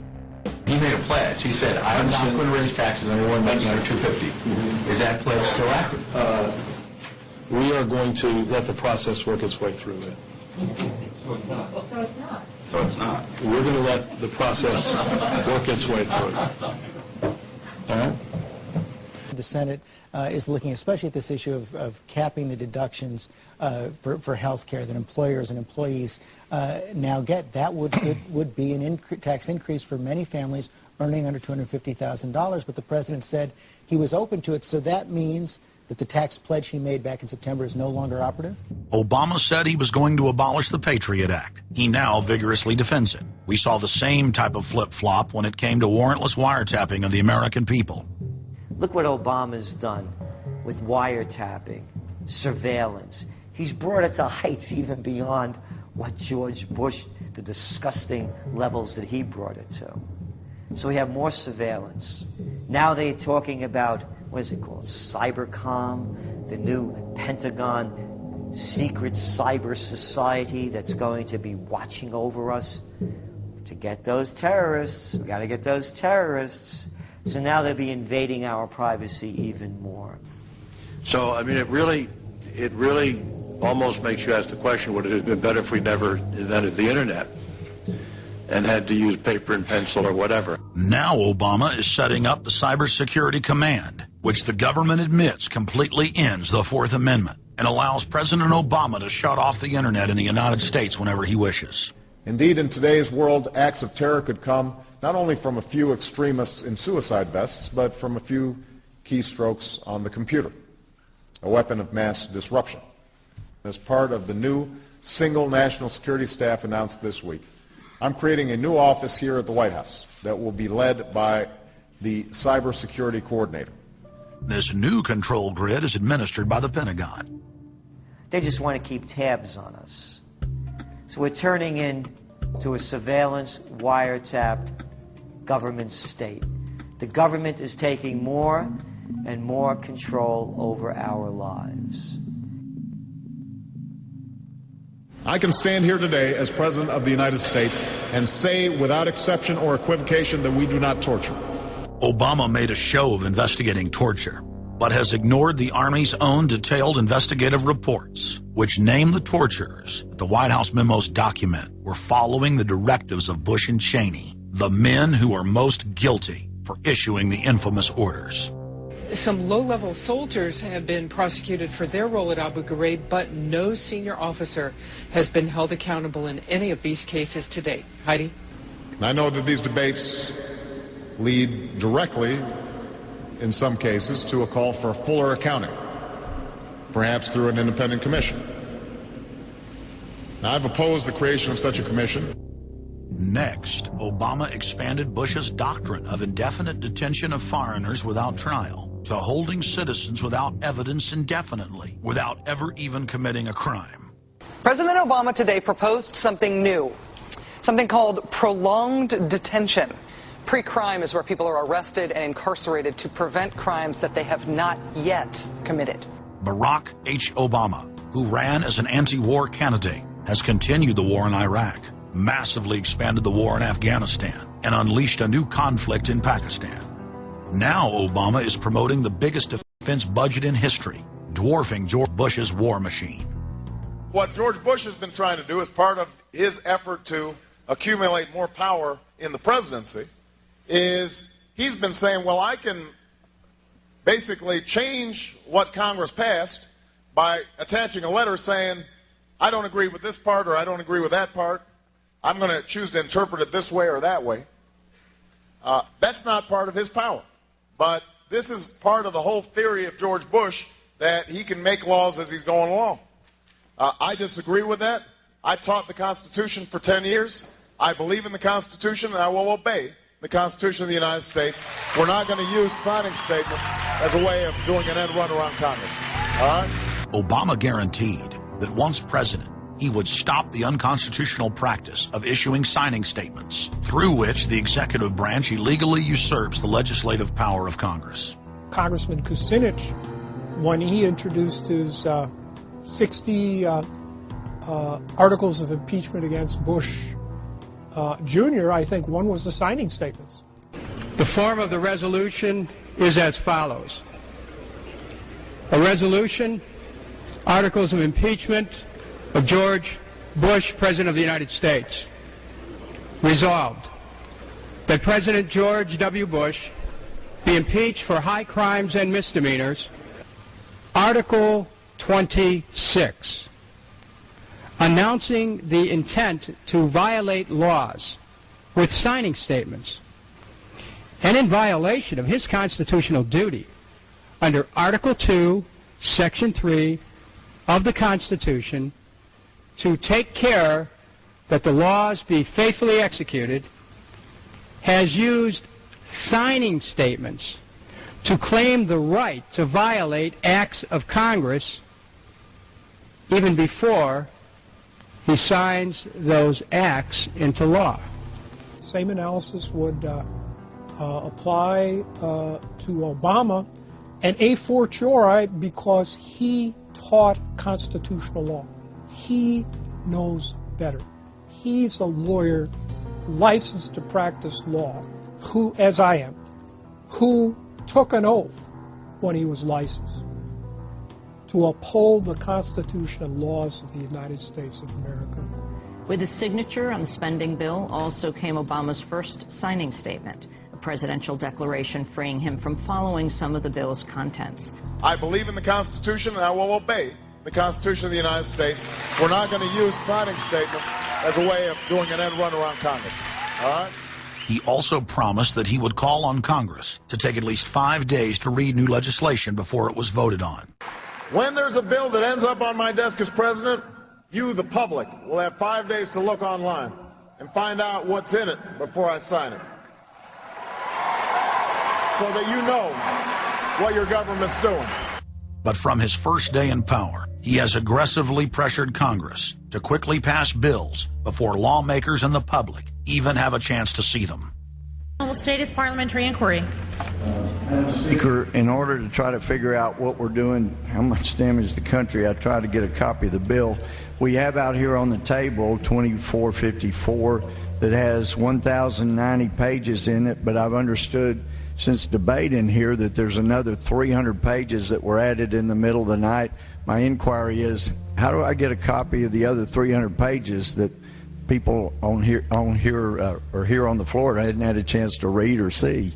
Where do we get that before we cram this down on the American people? Is there somewhere physically in the House of Representatives a copy of what we're voting on?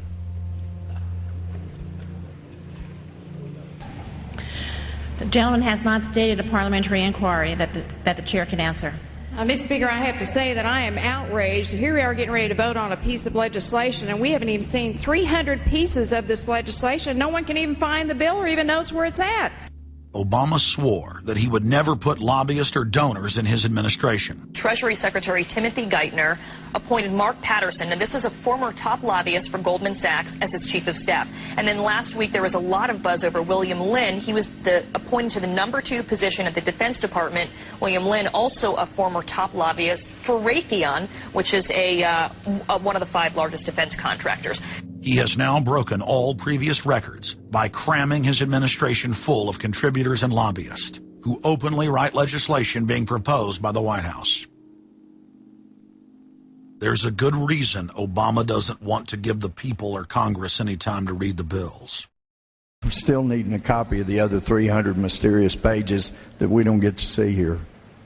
Shortly after the 2008 election, Vice President Joe Biden confided to top supporters that it was essential that their program be implemented at lightning speed. Because their agenda was so unpopular, they knew Obama would lose support quickly. Obama's handlers were in a race to pass a raft of legislation before the people discovered that Obama was just a slicker, updated version of previous puppets. Obama is the New World Order's closer. It's his job to repackage and solidify the tyrannical policies of George W. Bush as progressive and trendy. So part of my job, I think, as president, is to make government cool again. Chris Hedges, author of Empire of Illusion, explained it succinctly. President Obama does one thing, and brand Obama gets you to believe another. This is the essence of successful advertising. You buy or do what the advertiser wants because of how they make you feel. Through Obama, the global establishment are now putting their entire program into high gear. Obama is attempting to dismantle the Second Amendment with more than a dozen victim disarmament bills now in Congress. The key is going to be, I think, for us to come together and say people do have an individual right, and there's nothing wrong with common sense gun laws. Hate crime and cyberbullying bills in the House and Senate would effectively criminalize free speech protected under the First Amendment. It is absolutely true that NAFTA was a mistake. A senior member of the Obama campaign called the Canadian government within the last month to say that when Senator Obama talks about opting out of the free trade deal, the Canadian government shouldn't worry. The operative said it's just campaign rhetoric and don't take it seriously. Campaign officials called the U.S. ambassador to Canada and say, don't worry, it's just campaign rhetoric about NAFTA. The Canadian government put out a statement indicating that this was just not true. So I don't know who the sources. It wasn't true. Amid all of the denials, sources at the highest level of the Canadian government who first confirmed that a call was made, late this afternoon reconfirmed that a call was made. President Obama is promoting the creation of a North American Union and is attempting to expand NAFTA and GATT. President Obama is pushing nation-ending blanket amnesty for more than 20 million foreign aliens living illegally inside the United States. He's also overseeing the hijacking of health care by the federal government, which will nationalize more than 20% of the U.S. economy. And you want us to believe that a government that can't even run a cash for clunkers program is going to run 1/7 of our U.S. economy. No, sir. No. Obama is continuing the transfer of national sovereignty to unelected international bodies like the United Nations and World Trade Organization. And most important of all, under the cover of banking reform, Obama wants to hand dictatorial power over the United States economy to an offshore private banking cartel known as the Bank of the World. Richard, what happened to all those threats from France's president about storming out and about having a global regulator who is going to reach across borders and be able to deal with markets no matter what country they were in? They have opened up the idea of there being some form of other regulator across countries, and I think that's going to come So back. is this some sort of new world order, which Gordon Brown kind of alluded to? I think a new world order is emerging, and with it the foundations of a new and progressive era of international cooperation. The finance heads of the 20 industrialized nations met again in late September of 2009 at the G20 summit in Pittsburgh, Pennsylvania. At that meeting, ministers called for an end to the dollar as the world reserve currency. They also called for a strengthening of global governance and called for a new world order. While the bankers were busy carving up the world at the G20 summit, Barack Obama was in New York City at the United Nations because he's got a new job to chair the United Nations Security Council, the most powerful position in the world government body. President Obama does what no other U.S. president ever has. As President Obama presided over the UN's most powerful body, that would be the Security Council. 6,191st meeting of the Security Council. For a couple of hours, you could say Mr. Obama was president of the world. It is the story of a world that understands that no difference or division is worth destroying all that we have built. In my own country, it has brought Democrats and Republican leaders together. Leaders like George Shultz, Bill Perry, Henry Kissinger, and Sam Nunn, who are with us here today. Barack Obama is the first president to hold two posts simultaneously. And there's a good reason for that. It's illegal. Article 1, Section 9 of the Constitution forbids any U.S. president from serving any foreign government or institution. He swears an oath to protect and defend the Constitution of the United States. But now Barack Obama has sworn allegiance to the global government and the United Nations that he heads up. Let that sink in real good. Barack Obama now heads the United Nations Security Council. You cannot serve two masters, and Obama isn't. He's selling out the last vestiges of sovereignty that this country had. This, ladies and gentlemen, is the destruction of our nation, and it's also high treason. Obama's lies are obvious and out in the open. He hides in plain sight. And from the moment he took office, his lies have only increased, despite the fact that his ratings have dramatically dropped since Election Day, from the mid-80s to the low 40s. A large portion of Americans still gullibly hang on his every word. It is bringing entertainment to thousands of people.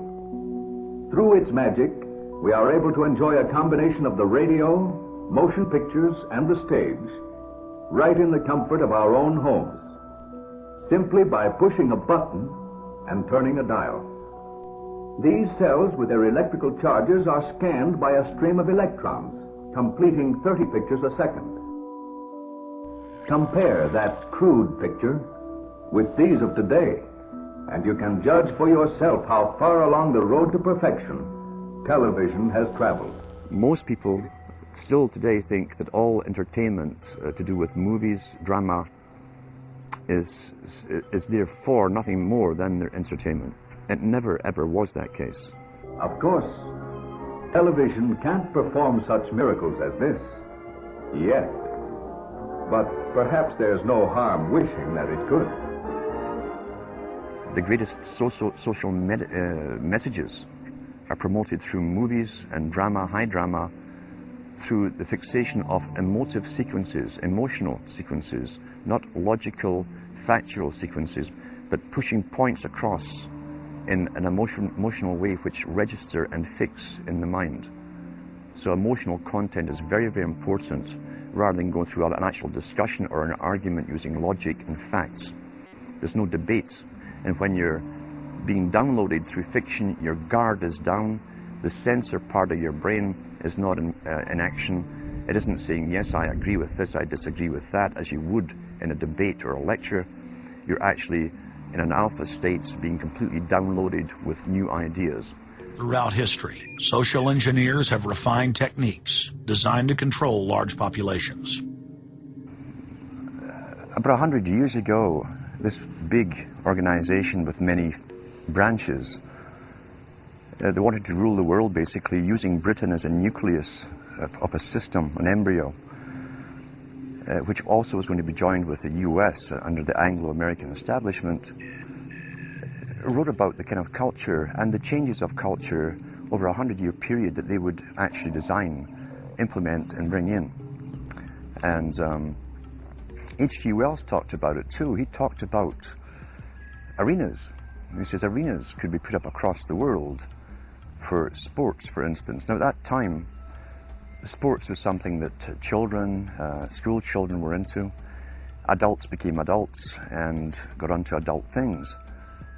So it was unimaginable at the time that people could actually believe that There was even a need for adult sports and entertainment, never mind having arenas built across the world. But he said we can do this, and foist basically a sports culture for the males. Using a tribal system, we're all tribal to an extent. That's why we even bother to vote for a tribal leader. This is well understood. That's why we're supplied with these leaders. And because the average man was to become more disengaged from his own destiny as the expert class arose, it was decided that the males would get their outlet, basically, gradually becoming helpless as males through sports. Therefore, they'd have a tribal team they could identify with. They could cheer them on as they were winning. In their own personal lives, they were getting nowhere. They were getting disenfranchised, in a sense, as experts took over decision-making for them in all kinds of fields. So this was psychology at use, planned before they even implemented the sports. When radio came along, of course, they used that to the maximum. Sports for the men, soaps basically for the women, and then in came television, as I say, with its alpha state, its hypnotic state. And sure enough, around the 1960s, really, 50s and 60s, it took off. It really, really took off. And men became glued on Saturday nights to the sports shows. A culture industry, which is called by its own the culture industry. The Soviet Union had a department called the culture industry. Their actors and directors were called the cultural leaders, because they would, like a computer, people are like computers, all you have to do is keep giving them new updates every so often, and you can change an entire country or a nation or a block of nations who are all getting the same upgrades at the same time along certain paths. Today we call it political correctness. Most people want to belong to their peer group. They want to be the same as everyone else when it comes to opinions. In fact, they judge their own personal sanity by bouncing ideas off their neighbors and friends who will answer back and agree on these same topics in kind. It doesn't matter if the topics or what you're given are facts or utter nonsense, as long as everyone agrees at the same time. You'll say, well, I'm sane, and your friends will all agree because they've had the same information given to them. But they've been programmed, and I'm sad because I know that it's hard for people like that to take an interest, a serious interest in world affairs, to take a serious interest in what their elected officials are doing. And they're not going to be really inclined to study or discover the deception that's being used against them. And so I'm sad because I see all of that in a flash in my mind as being an indication of how easy it is for the masses to be manipulated. The scientific dictatorship understands what makes human beings tick. They understand our psychology. They've studied it, and they're using it against us. But the minute the public awakens to the fact that there is an agenda to manipulate them, and the second the public realizes that they are being conditioned and controlled, the establishment begins to lose that edge they've got over people. So all I ask viewers to do is to think for themselves and to study public relations, to study advertising, to study propaganda, and to realize how much of it is out there in their daily lives. And then make the decision for yourself. I just want people to think on their own and to not have their decisions and their thoughts and their ideas pre-packaged and basically downloaded into them. If it's on TV and a famous face says something, then it must be true. He doesn't have to show you facts or anything else. You've been brought up with these faces. That's why they keep these guys on television into their 70s and 80s. You've grown up with this father figure who's on television every night at 6 o'clock, in your house, in your room, staring right at you, and he's a father figure. Would he tell you a lie? So you naturally never suspect him. And this same man will lead you through new topics. He'll introduce experts on the topics. They'll have a little summary at the end of every talk, and you are now left with the conclusion that's presented to you. You don't arrive at it, it's given to you, and it's good enough for you. When I was growing up, people were talking on their front porches, neighbors were playing baseball, there were nightly barbecues. You don't see that anymore. We've lost our communities. You drive through neighborhoods, you see the blue glow of television sets. We're losing our humanity. So if you want to rebel against the globalists, the social engineers, start by turning the TV off a few hours a day and actually getting to know your neighbors. Getting outside that comfort zone, expanding your horizons. By coming together as communities, by getting to know our neighbors, we defeat the social engineers. We're programmed today perfectly, just like machines.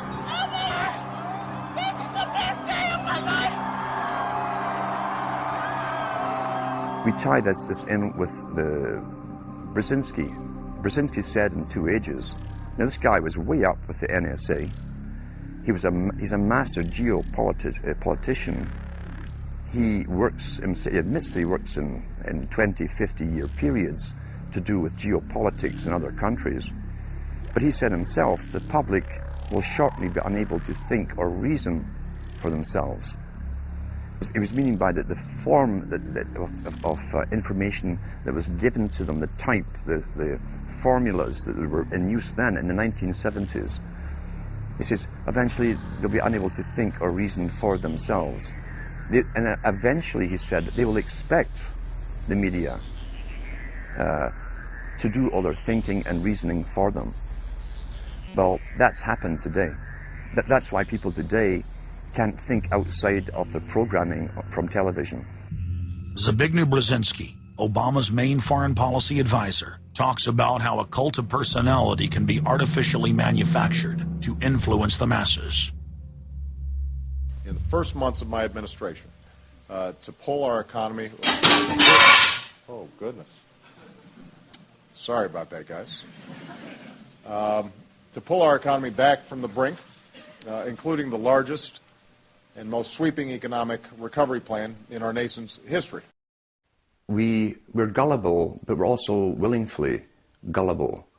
We want a human being, a big daddy, to come along and make everything right for us. And as long as we believe that, we'll always basically get shafted.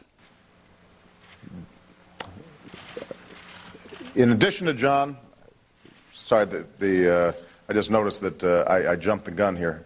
Go ahead and move it up. I'd already introduced all you guys. It's the presidential reality show. But when it became an Oprah production, it became slick. You don't have a president, you have an actor. They say that politics is show business for ugly people. You got it. What am I going to tell the president when I tell him his teleprompter is broken? What will he do then? It's Obama's role to front for the international banking syndicate and to take all the heat for their unpopular agenda. It's his job to convince the American people that the buck actually stops at the White House. In Brzezinski's book, Between Two Ages, is that eventually we shall put presidents in who will have personality cults. We shall create massive personality cults for these people through the same techniques as Hollywood has used. Obama is that man today. The globalists, who know that Obama is going to promote their plan, want to make him such a superhero that nobody will question what he's doing. They'll be so preoccupied with who he is, or where he is, or what he's saying, or what he's wearing, or something like that. The idea of making him into a celebrity is very valuable because that way people are less inclined to ask, what is he doing? So that's very useful to these people. Similar plans of social control have been continuously carried out by operatives of the Ford Foundation, who Obama has worked for over the last 30 years. Many of the strategies used to control populations were originally developed by Edward Bernays, who coined the phrase public relations. Bernays said that if you manufacture an authoritative figure who repeats the same messages over and over, that this will appeal to the masses' subconscious desires. Yes, we can. The unwashed masses will helplessly follow the leader and go along with any message they spout. Yes, we can. Yes, we can. We shall overcome. Yes, we can. we will respond with that timeless creed that sums up the spirit of a people. Yes, we can. Thank you. Today, these exact techniques are being used with devastating effect against the general population. Obama is the latest version of 21st century mass mind control. The psych warfare engineers are counting on Obama to finish the plan they began decades ago. Beyond their plans to devastate the economy for global consolidation, a new international framework of draconian law is being constructed to establish a system of neo-feudalistic serfdom. Remember, it was Bill Clinton who gave us NAFTA. And it was Al Gore, the hero of the environmental movement, who was the hatchet man for the Clinton administration to cram NAFTA down the throats of a reluctant Congress. Now, this is a good deal for our country, Larry, and let me explain why. Al Gore, who carried the ball for NAFTA and GATT, is now one of the top standard bearers for the elite's agenda. I didn't interrupt you. Okay, now, guys. Then maybe it just... Is this... NAFTA. Why? Huge numbers of manufacturing jobs left Canada, came into the United States because of a 15% wage differential. We pay our workers less in Canada. Now, when you've got a 7-to-1 wage differential between the United States and Mexico, you will hear the giant sucking sound. No, there's a political lesson, there's a business lesson. Sorry. He serves as the front man for the carbon tax cap and trade scheme, which will not only increase taxes on every American, but will also transfer our national sovereignty and rights to a tyrannical world government, all in the name of saving the earth. Is the legislation that we are discussing here today, is that something that you are going to personally benefit from? If you believe that the reason I have been working on this issue for 30 years is because of greed, you don't know me. I've been willing to put my money where my mouth is. Do you think there's something wrong with being active in business in this country? I am simply asking for clarification. I'm proud of it. The relationship. I'm proud of it. My name's Dr. Tim Ball. I'm a climatologist. I have a PhD in climatology from the Queen Mary College, the University of London, England. And I've been studying climate both with my 9 years in the Canadian Air Force, where it was essential to flying, and then after that at the university. So it's essentially been the whole theme of my career. Initially we're called climate skeptics. I said, but all scientists are skeptics. If you're not a skeptic, you're not a scientist. And then when that didn't work, then they came out with the charge that we were climate change deniers. And I remember when I was first called a denier, and it was in the Times of London and England. And of course the word denier was clearly deliberately chosen because of the Holocaust connotations of that term. So it was not only a charge that you were ignoring the truth, but you were doing it in a very evil way.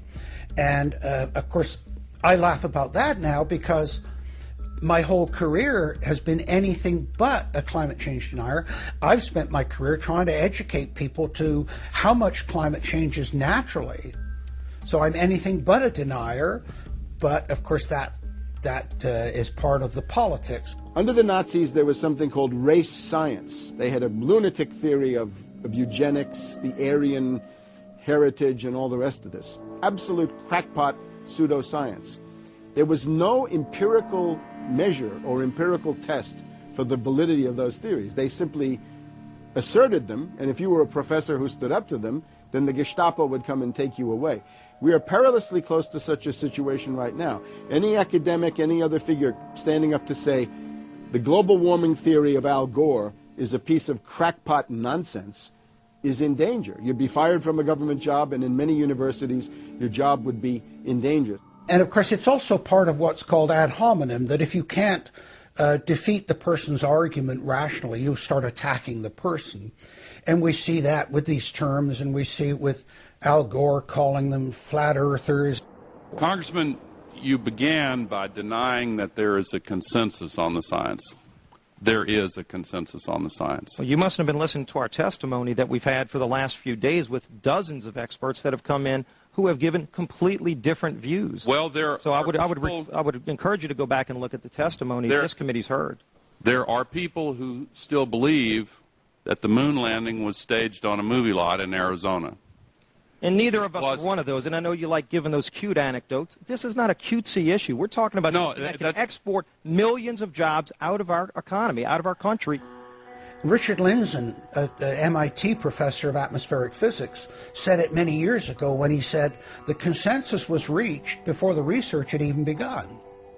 And then scientists like myself that stood up and said, hold on a minute, I got problems with it. Oh, paid by the oil companies. Don't trust that guy. What the international scientific community is saying is correct. There is no legitimate basis for denying it.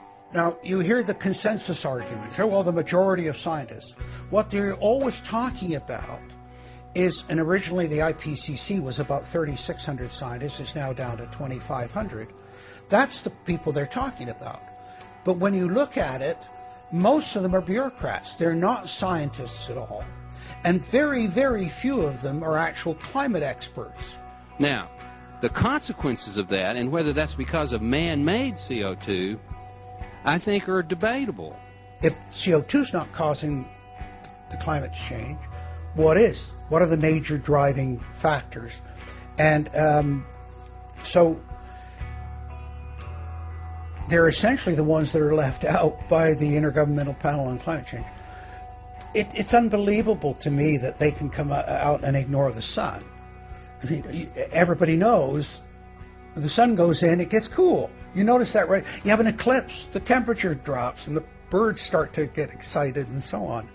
And when you look at the seasonal changes with the sun, how you can suggest that the sun is not a factor is really quite remarkable. Giving us false scientific information is not going to clean up our environment. Speaking with a lot of promises and innuendo is not going to help clean up our environment. The globalists have co-opted the environmental movement. There are a lot of real environmental problems we face, like genetic engineering, where they're splicing plants, animals, insects, you name it. Toxic waste dumping in the ocean. No one wants to breathe bad air or drink toxic water. But the global carbon tax has nothing to do with that. It's a tax literally on breathing. Go out on the street or talk to your friends, your neighbors.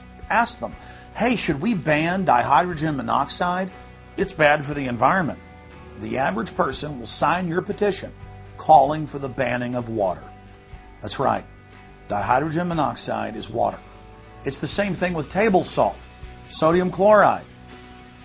And that's exactly what the establishment is doing with carbon dioxide. Ooh, dioxide. It has this scary sounding name. But the truth is, it's one of the 4 elements of life on this planet. Oxygen, carbon dioxide, water, and sunlight. And if the establishment can tax and list as a toxic waste one of those basic 4 building blocks of life, carbon dioxide, they can regulate and control every facet of our lives and shut down any businesses that aren't part of their New World Order. The idea that carbon is a pollutant is essentially a way of saying that humanity is a disease or a cancer that ought to be wiped out. Genocide. People have argued in this environmental coterie around Obama, around Holdren, the theoretician of de-development, who is now the science advisor of the White House, really the anti-science advisor. They've argued that babies are carbon monsters, carbon machines, and that every time you breathe out carbon dioxide, you're part of the pollution of the planet.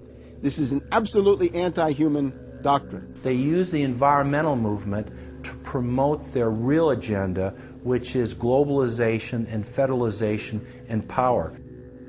The advisor to Gordon Brown wants to exterminate 1/2 of the population of the British Isles. Now that's something Hitler might have tried to do, or Stalin. They didn't succeed. Will Gordon Brown do it? You can read this in the statements of these lunatics, radical environmentalists fanatical Malthusians, tree huggers, whatever you want to call them. This is an ideology of genocide which can be documented exhaustively, ad nauseum, out of their own statements. When Gore said the science is settled, that raised red flags amongst the media, and then also amongst a lot of other people that sort of knew that that wasn't true, other scientists, and started to look at it. And of course, the more they looked at it, the more they realized, no, science is never settled. What is coming down now is environmentalism is nothing but phony science. Nothing but phony science. And if we really believe in the environment, if we really believe in freedom, if we really believe in truth, we need to get some straight answers. Now, the Kyoto Agreement, of course, was reached in the city of Kyoto.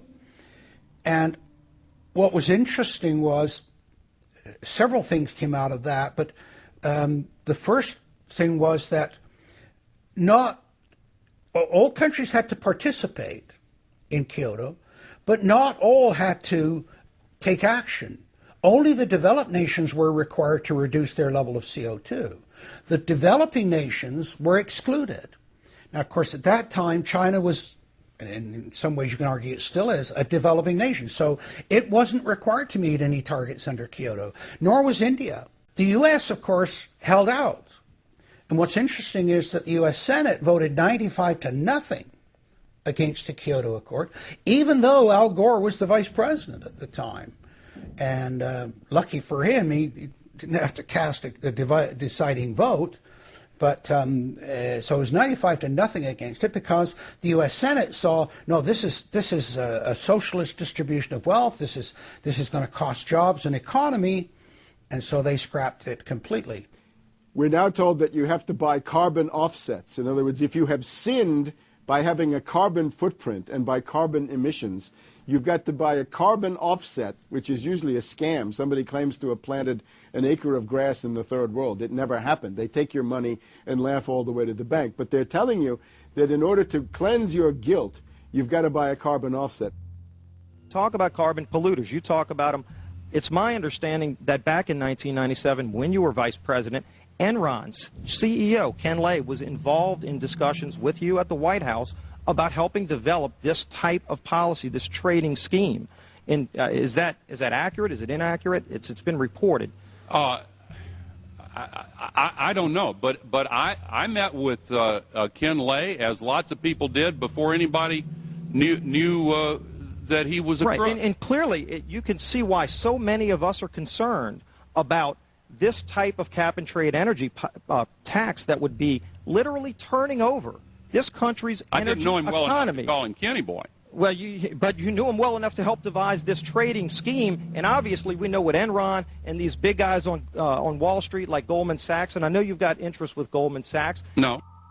Well, that's been reported. Is that not accurate? No, I wish I did. With executives from you're partnered in companies with executives from Goldman Sachs. Well, if you're not. Al Gore has got to be the greatest con artist in modern history.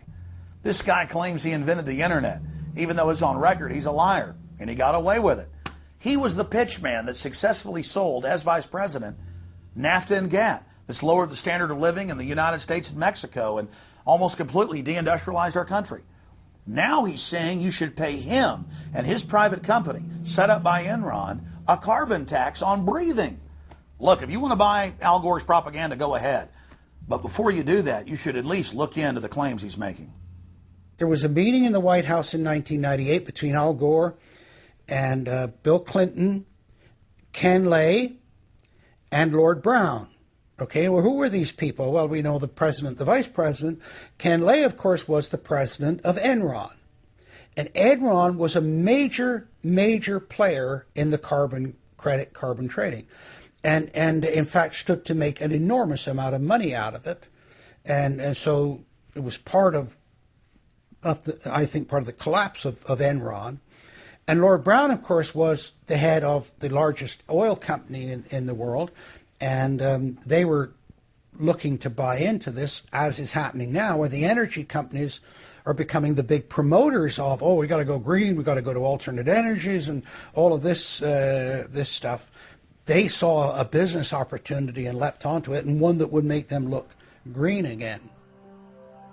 When it came time for the 1,200-plus page greenhouse gas emission and carbon legislation to be voted on, the Speaker of the House, Nancy Pelosi, would not let the Republicans, or even members of her own party, see the bill until minutes before the vote. Republican Minority Leader John Boehner engaged in a rare House filibuster and read shocking section after shocking section from the legislation.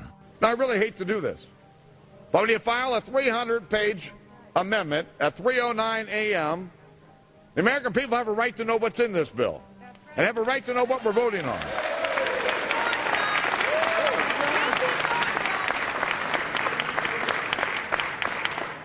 Page 48. Each building code enforcement department receiving a grant under subsection A shall impanel a code administration and enforcement team consisting of at least one full-time building code enforcement officer, a city planner, and a health planner or similar officer. I can take you to Chickasaw, Mercer County in my district. They don't have one full-time person that works for the village, all right, not one. Look at the mandate on every city, village in America right here in this bill. So that we're not only going to tell you what the codes are going to be, but we're going to tell you how many people you need to hire to enforce this. Page 41, determine any geographic area within the contiguous United States that lacks a federal power marketing agency. Because, you know, we can't move power around the country without a federal power marketing agency. We do it today, but now we have to have a new government agency to do this. All California housing standards are now going to be imposed on every American community. You don't have the right to have your own building standards in your community or in your state. Hell no, the federal government's going to tell you what they are. It quickly became clear why Pelosi and the Democratic leadership were desperate to keep the contents of the bill secret before the vote.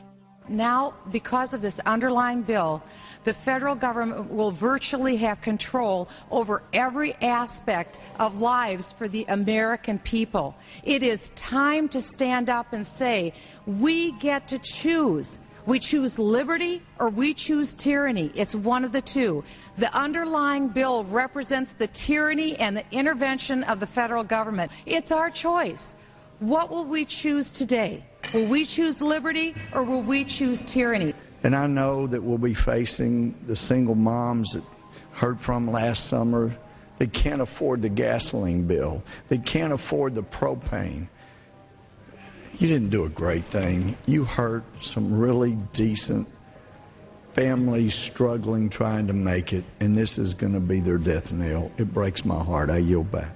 It is, of course, a carbon tax on economic activity, farming, manufacturing, real production here inside the United States. It would tend to shut down even those miserable remains of an industrial economy that we still have after the collapse of the Detroit automakers and their related subcontractors and so forth. Every home and business in the United States would be federally regulated and controlled. Mandatory home inspections will be carried out by federal inspectors, and it's all at the expense of the homeowner. In New York, they're called the environmental police. On this day, a surprise visit to a market in Brooklyn's Chinatown. And every day you're not in compliance, you face huge fines. Go to page 235. The Secretary may set and collect reasonable inspection fees to cover the cost of inspections required. So number one, they can come in, the federal government can come in, inspect your house, and send you the bill. And if they find that you're out of compliance with this new federal code, the Secretary shall assess a civil penalty for violations of this section. And then further, going to page 236, each day of unlawful occupancy shall be considered a separate violation. We're setting up a global warming Gestapo that can literally come in, and now this new term, unlawful occupancy. So now living in your home is considered unlawful under this bill. This is ludicrous. Worst of all, carbon czars in more than 35 federal agencies are given unlimited dictatorial power to tax all forms of carbon and carbon emissions. The Commissar Green Police openly brag that they will have the power to selectively enforce the new edicts on a case-by-case basis. It's funny because when I tell people what I do for a living, the first response usually is, "You're with the environmental police?" There is no environment in New York City. With this new power, the green mafia can take over the entire economy through selective enforcement. We know, Madam Speaker, that this national energy tax will cost the American people $2 trillion. We know that. We know this will result in a loss of 2.5 million jobs every year for the American people. We know that. We know this will result in a reduced standard of living for Americans. We know that. What is the point and what's the benefit? The same central banks that have stolen more than $50 trillion from national treasuries across the planet are now creating a new derivatives fraud through the cap-and-trade carbon tax system that dwarfs their previous Ponzi schemes. We've just watched a financial meltdown in this country, the likes of which hasn't been seen in some time. Now, if people like credit default swaps, they're really going to like the carbon swaps that are going to occur and the carbon future swaps. We spent a full day in this committee last summer talking about the manipulation of the energy futures market in oil. We're going to create, I fear, another such system that people who have an inclination to react dishonestly to systems are going to actually have a new opportunity. Is that not a problem? A select group of central banks are lobbying for the same legislation to be passed worldwide. Once the so-called green economy laws are in place, only global megacorporations and their subsidiaries will be allowed to do business. Van Jones, Barack Obama's first green job czar, has stated repeatedly on the record that the new green economy is only a cover for a complete revolution against capitalism and the total redistribution of wealth. But what Van Jones doesn't tell his sad followers is that the elite are bragging that the modern green movement was designed from its creation to destroy the middle class and transfer all wealth into the hands of a super elite. They're not doing this to uplift the poor. No, the goal is to enslave the planet and usher in a new dark age.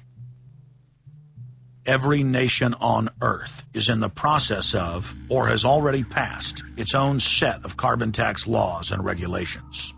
If their plan is successful, every nation on Earth will not only pay tribute to the powerful world government, but every facet of human life will be regulated by the technocratic global planners. Under the carbon tax scheme, China, India, Mexico, and over 150 other nations are exempt from the global tax system. You see, the bankers already own and control the third world. Their final target is the middle class of the West. Once they've dismantled the economies of the United States, Europe, and Japan, they believe no one can stand in their way. In short, the New World Order is a global corporate takeover. In their global corporate state, there is no room for individuality, sovereignty, or independence. As their program begins to face more and more opposition, lawmakers and supporters of the man-made global warming hypothesis want laws to be passed, making it illegal to question their theories. Recently, the head of Greenpeace was forced to admit that the Arctic and Antarctic ice caps grow in the winter and shrink in the summer, and that this is all part of a natural process driven by the tilt of the Earth and the Sun. The cosmic radiation coming from space, the amount reaching the Earth is affected by the strength of the Sun's magnetic field. So the magnetic field of the Sun is almost like a gateway controlling the cosmic radiation reaching the Earth.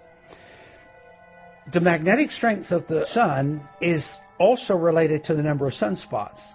So they are directly related to changes within the inner structure of the Sun. The amount of cosmic radiation reaching the lower atmosphere creates more cloud, right? And cloud forms, you need to have what are called condensation nuclei. That is, little particles around which water can change from water vapor or gas into water droplets, minute particles that are visible in the form of clouds. We've known for a long time that there was more cloud than the amount of particles in the atmosphere, because we assumed it was clay particles and salt particles that were creating this condensation process, but there was this gap. We now realize, of course, it's the cosmic radiation that's doing it.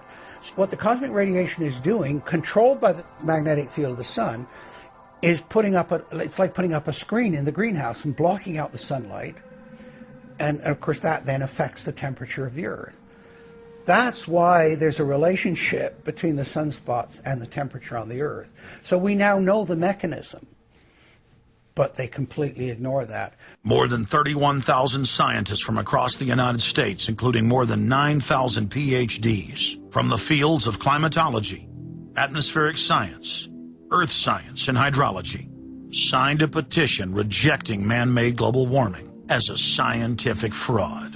This shattered the hoax of the so-called consensus that the mainstream media had been pushing for years, that every scientist on Earth believed that man-made global warming was a fact. If the people are able to block their carbon tax takeover, the elite's agenda to establish a planetary world government will collapse. To force their unpopular agenda upon the planet, the controllers are racing to complete the construction of their police state control grid. Borrowing from tactics used in the past by communist, fascist, and other totalitarian regimes, every form of classical textbook tyranny is now being implemented in the West. In the United States, the central government is federalizing local police. State and local officers are in a great position to collect important information on terrorists and their allies. And the Terrorist Screening Center stands ready to help you. This video, produced by Homeland Security, is required viewing for all departments in the U.S. And with the teamwork of local, state, and federal law enforcement, we have an excellent opportunity to see the picture and solve the puzzle before these terrorists can strike again. State, county, and city police now take their marching orders directly from DHS and FEMA. The videos and training manuals turn peace officers, once guardians of the Republic, into secret police. See way down there? There's a woman taking photos of the dam. Someone called 911 and reported a suspicious person. As you guessed, she's going to be a Category 3 hit. And since it's very important that we don't let her know that we know, both the dispatcher and the officer need to make sure she doesn't hear the radio traffic. Stand by. If I could ask you to wait right here, please. Sure. Everyday items and activities are listed as proof that you are sympathizing with shadowy boogeymen of terror. Of course, he's going to keep his eyes open for anything interesting or unusual in the car. That would include cameras, binoculars, video equipment, GPS, maybe things like sleeping bags that suggest they're living out of the car. From their inception, Homeland Security and Northcom were set up to dominate the people and the states, not to fight the CIA-created Al-Qaeda. Patriotic members of the military and law enforcement, at great risk to their lives and careers, have sent this filmmaker federally and internationally produced law enforcement manuals, textbooks, documents, and videos. The MIAC report, distributed to Missouri law enforcement, lists gun owners, libertarians, constitutionalists as potential terrorists. The federally written document went on to list Ron Paul, Bob Barr, and American flag bumper stickers as dangerous paraphernalia linked to white supremacists. Even before 9/11, FEMA was quietly indoctrinating local police to have a hatred of the Founding Fathers and everything our constitutional republic stands for. Who was the first terrorist organization in the United States? Who? Founding Fathers. Founding Fathers. You mean Thomas Jefferson? Oh, yeah. You mean George Washington? Oh, yeah. Paul Revere? Yeah. These guys right here, let me ask you something. Did they try to scare people? Oh, yeah. They tried to intimidate the British. Did they use acts of violence? Your founding fathers, my founding fathers, were involved in acts of terrorism against British officials because they systematically had British officials assassinated. In the old Soviet Union, Nazi Germany, and Maoist China, the police's main job was not fighting crime. In totalitarian forms of government, the police are political enforcers, or commissars as they were known in Russia. It's their job to spy on the public and to intimidate the exercise of free speech. Once a climate of fear has been achieved, the public begins to self-censor, to shut down. Once the people have been intimidated to withdraw from the field of intellectual battle, the tyrants have a free hand to expand their oppression and looting of the helpless serfs. The average man and woman is in a trance. They get home from work, they don't even talk to their children. They turn the television on, and they let those corporate messages set the agenda in their lives. If we want a revolution against these social engineers and the scientific dictatorship, we have to start getting back to basics, having barbecues, knowing our neighbors, loving our husbands and wives, spending time with our children, and getting back to real human culture. This false corporate culture has been superimposed over our daily lives. The public is literally under a trance. We have to somehow reach out to them and break them out of this trance. And as the globalists destroy our standard of living and bring in their police state, a lot of people are beginning to wake up and realize that what they've been told all their lives was a lie. But it's essential that we, the people, are there to reach out to our fellow Americans and our fellow human beings and show them the truth. But the scientific dictatorship needs more than just a secret police network to carry out their plan. Citizen spies at every level of society have been recruited to keep their eyes and ears focused on everything their neighbors and co-workers are doing and saying. More than 50,000 private sector executives have been recruited by FEMA to secretly serve as deputy FBI informants under the InfraGard program. Now there are more than 75,000 preachers serving FEMA in the clergy response teams.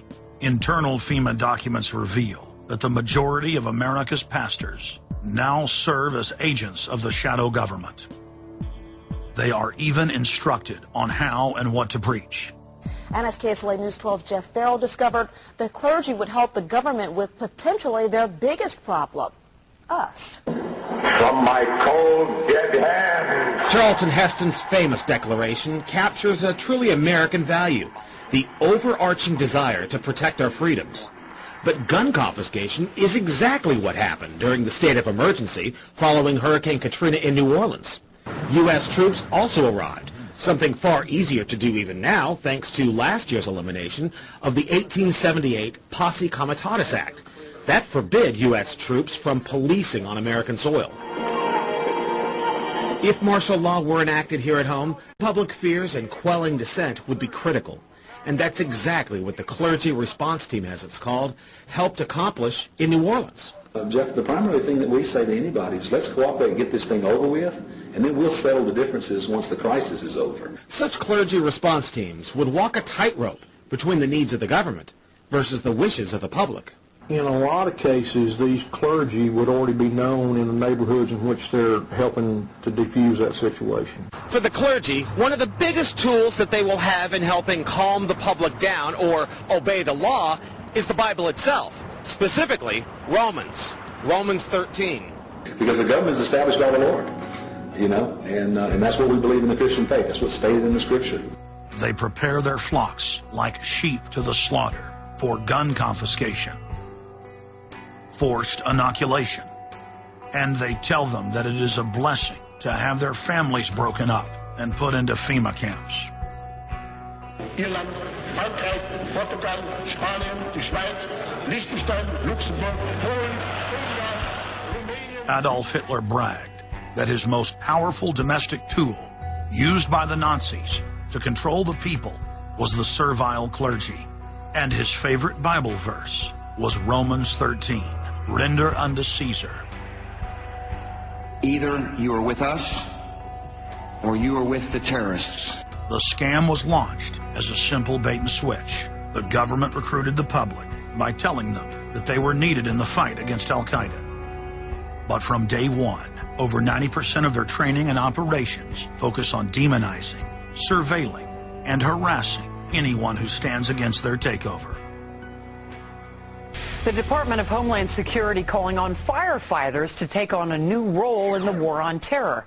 The idea to be the eyes for the U.S. government when they're inside a home.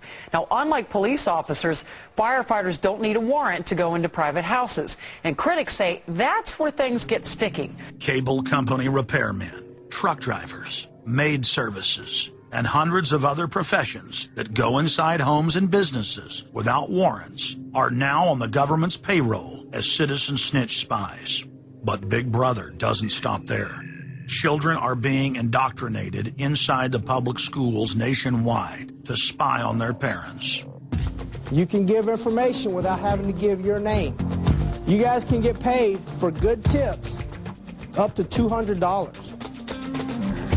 The New York Times praised public school programs in the United States and England that are training children to report their parents for eco-crimes, like taking a hot bath or letting the water run while you brush your teeth.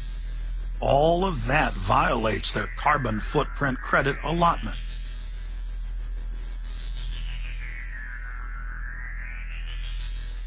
Check it out, check it out. And that's where we come in. We're the carbon cops and we're on the lookout for energy wasters. Our job is to get all Australian households to cut their carbon emissions. So Carbon Cops is a program that looked at energy use in a domestic sense. We went into people's houses and got them to reduce their energy use by 50%. Sadly, the Boy Scouts of America have now contracted with the Department of Homeland Security and are now training more than 20,000 Boy Scouts in anti-terror urban warfare mount training. The federal grants are very specific. The Scouts are trained to carry out seek and destroy missions against disgruntled veterans of the U.S. Armed Forces. Good evening, everyone. Homeland Security is enlisting some unlikely new recruits to fight terrorism and help with other emergencies. The Girl Scouts. Girl Scouts across the country and here in East Tennessee are now taking part. 9-year-old Elise Murphy has already earned a lot of Girl Scout patches. And now, every member of the 3.4 million Girl Scouts of America is now being trained by the Federal Emergency Management Agency to aid and support Homeland Security in disaster and anti-terror operations. One of the things that if you talk to our generals, they are desperate for is a civilian counterpart to our military forces. Everybody somewhere between the ages of 18 and 25 will serve 3 months of basic training and understanding in a kind of civil defense. So is this compulsory then? Well, you have to, in a sense, it's a required of everybody, 18 to 25, 3 months, and at some point at that point you do it. Creating citizen armies in one way is, it's disgusting, because what you do is you get young kids and you can mold their minds easily. And we saw them chanting and crying, and they'll follow any leader, whether it's in a black shirt, a brown shirt, a red shirt, whatever the shirt might be. Another branch of Homeland Security, the Corporation for National and Community Service, is setting up literally hundreds of other private uniformed youth groups. The White House has introduced legislation to establish forced national service for all Americans between the ages of 16 and 64.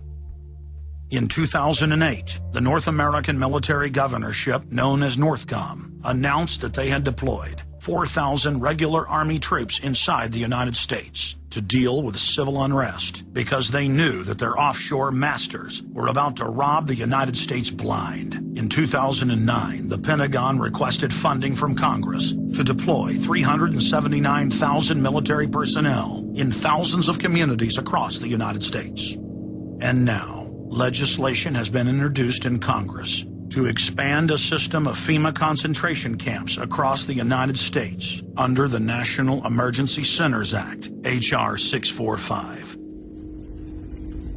The Republic is hanging by a thread. The last vestiges of our free system of government are being swept away. You know, you got time to watch baseball, you got time to watch football, you got time to entertain yourself, but I think a knowledgeable public we're losing, and we've got to get people back on track to paying attention, because if you don't pay attention to your government and what they're doing, you're going to pay some dire consequences for it. Unless we become active and become influential in the power centers of society, there's nothing we can do about it. Just knowing about it is not enough. And as long as we are given at election time an option between the Republican candidate or the Democrat candidate, both of whom have been selected by members of the Council on Foreign Relations and both of whom have the same general policies, that's not going to change anything either. So the real issue is, so what? And the answer is we've got to recapture control of the power centers of society. The people have a decision to make. Our nation has been seized in the jaws of a global corporate takeover. The republic is passing into history. We're losing our freedoms. And it's up to every man, woman, and child in the United States to decide whether we're going to be fooled by the slick propaganda of the social engineers or whether we're going to restore the republic. The values expressed by our founding fathers in the Declaration of Independence and other documents are very important to these times, and it's now our chance to manifest those documents. Now is the time for all good men to come to the aid of their country, because the country is being stolen from us in broad daylight. Not only stolen metaphorically, but financially as well. The numbers don't lie. The American people, having been educated as to the truth, then have to rise up and demand and get a government that starts serving them. We need a change, and it isn't going to come from Democrats and Republicans. It has to come from the American people. Dissension is the greatest form of patriotism, and I believe that. Because if you don't hold your elected officials' feet to the fire and pay attention, you are going to get bad government. So it's imperative for all of us. It's our job as citizens of this great country to pay attention. This is our last chance to not relive history. Hundreds of nations have fallen to tyranny in the last century alone. America is a prize coveted by the despotic megacorporations that now dominate our planet. If their world government is truly to rise, freedom and the republic for which it stands must fall. Now is the time for all good men and women to come to the aid of their country. One of the greatest events in history is taking place before our very eyes. For many generations into the future, our progeny will look back on this time as either a place where humanity rose to the challenge and made a stand against the forces of darkness, or as a time when the planet fell into the grip of a merciless high-tech tyranny.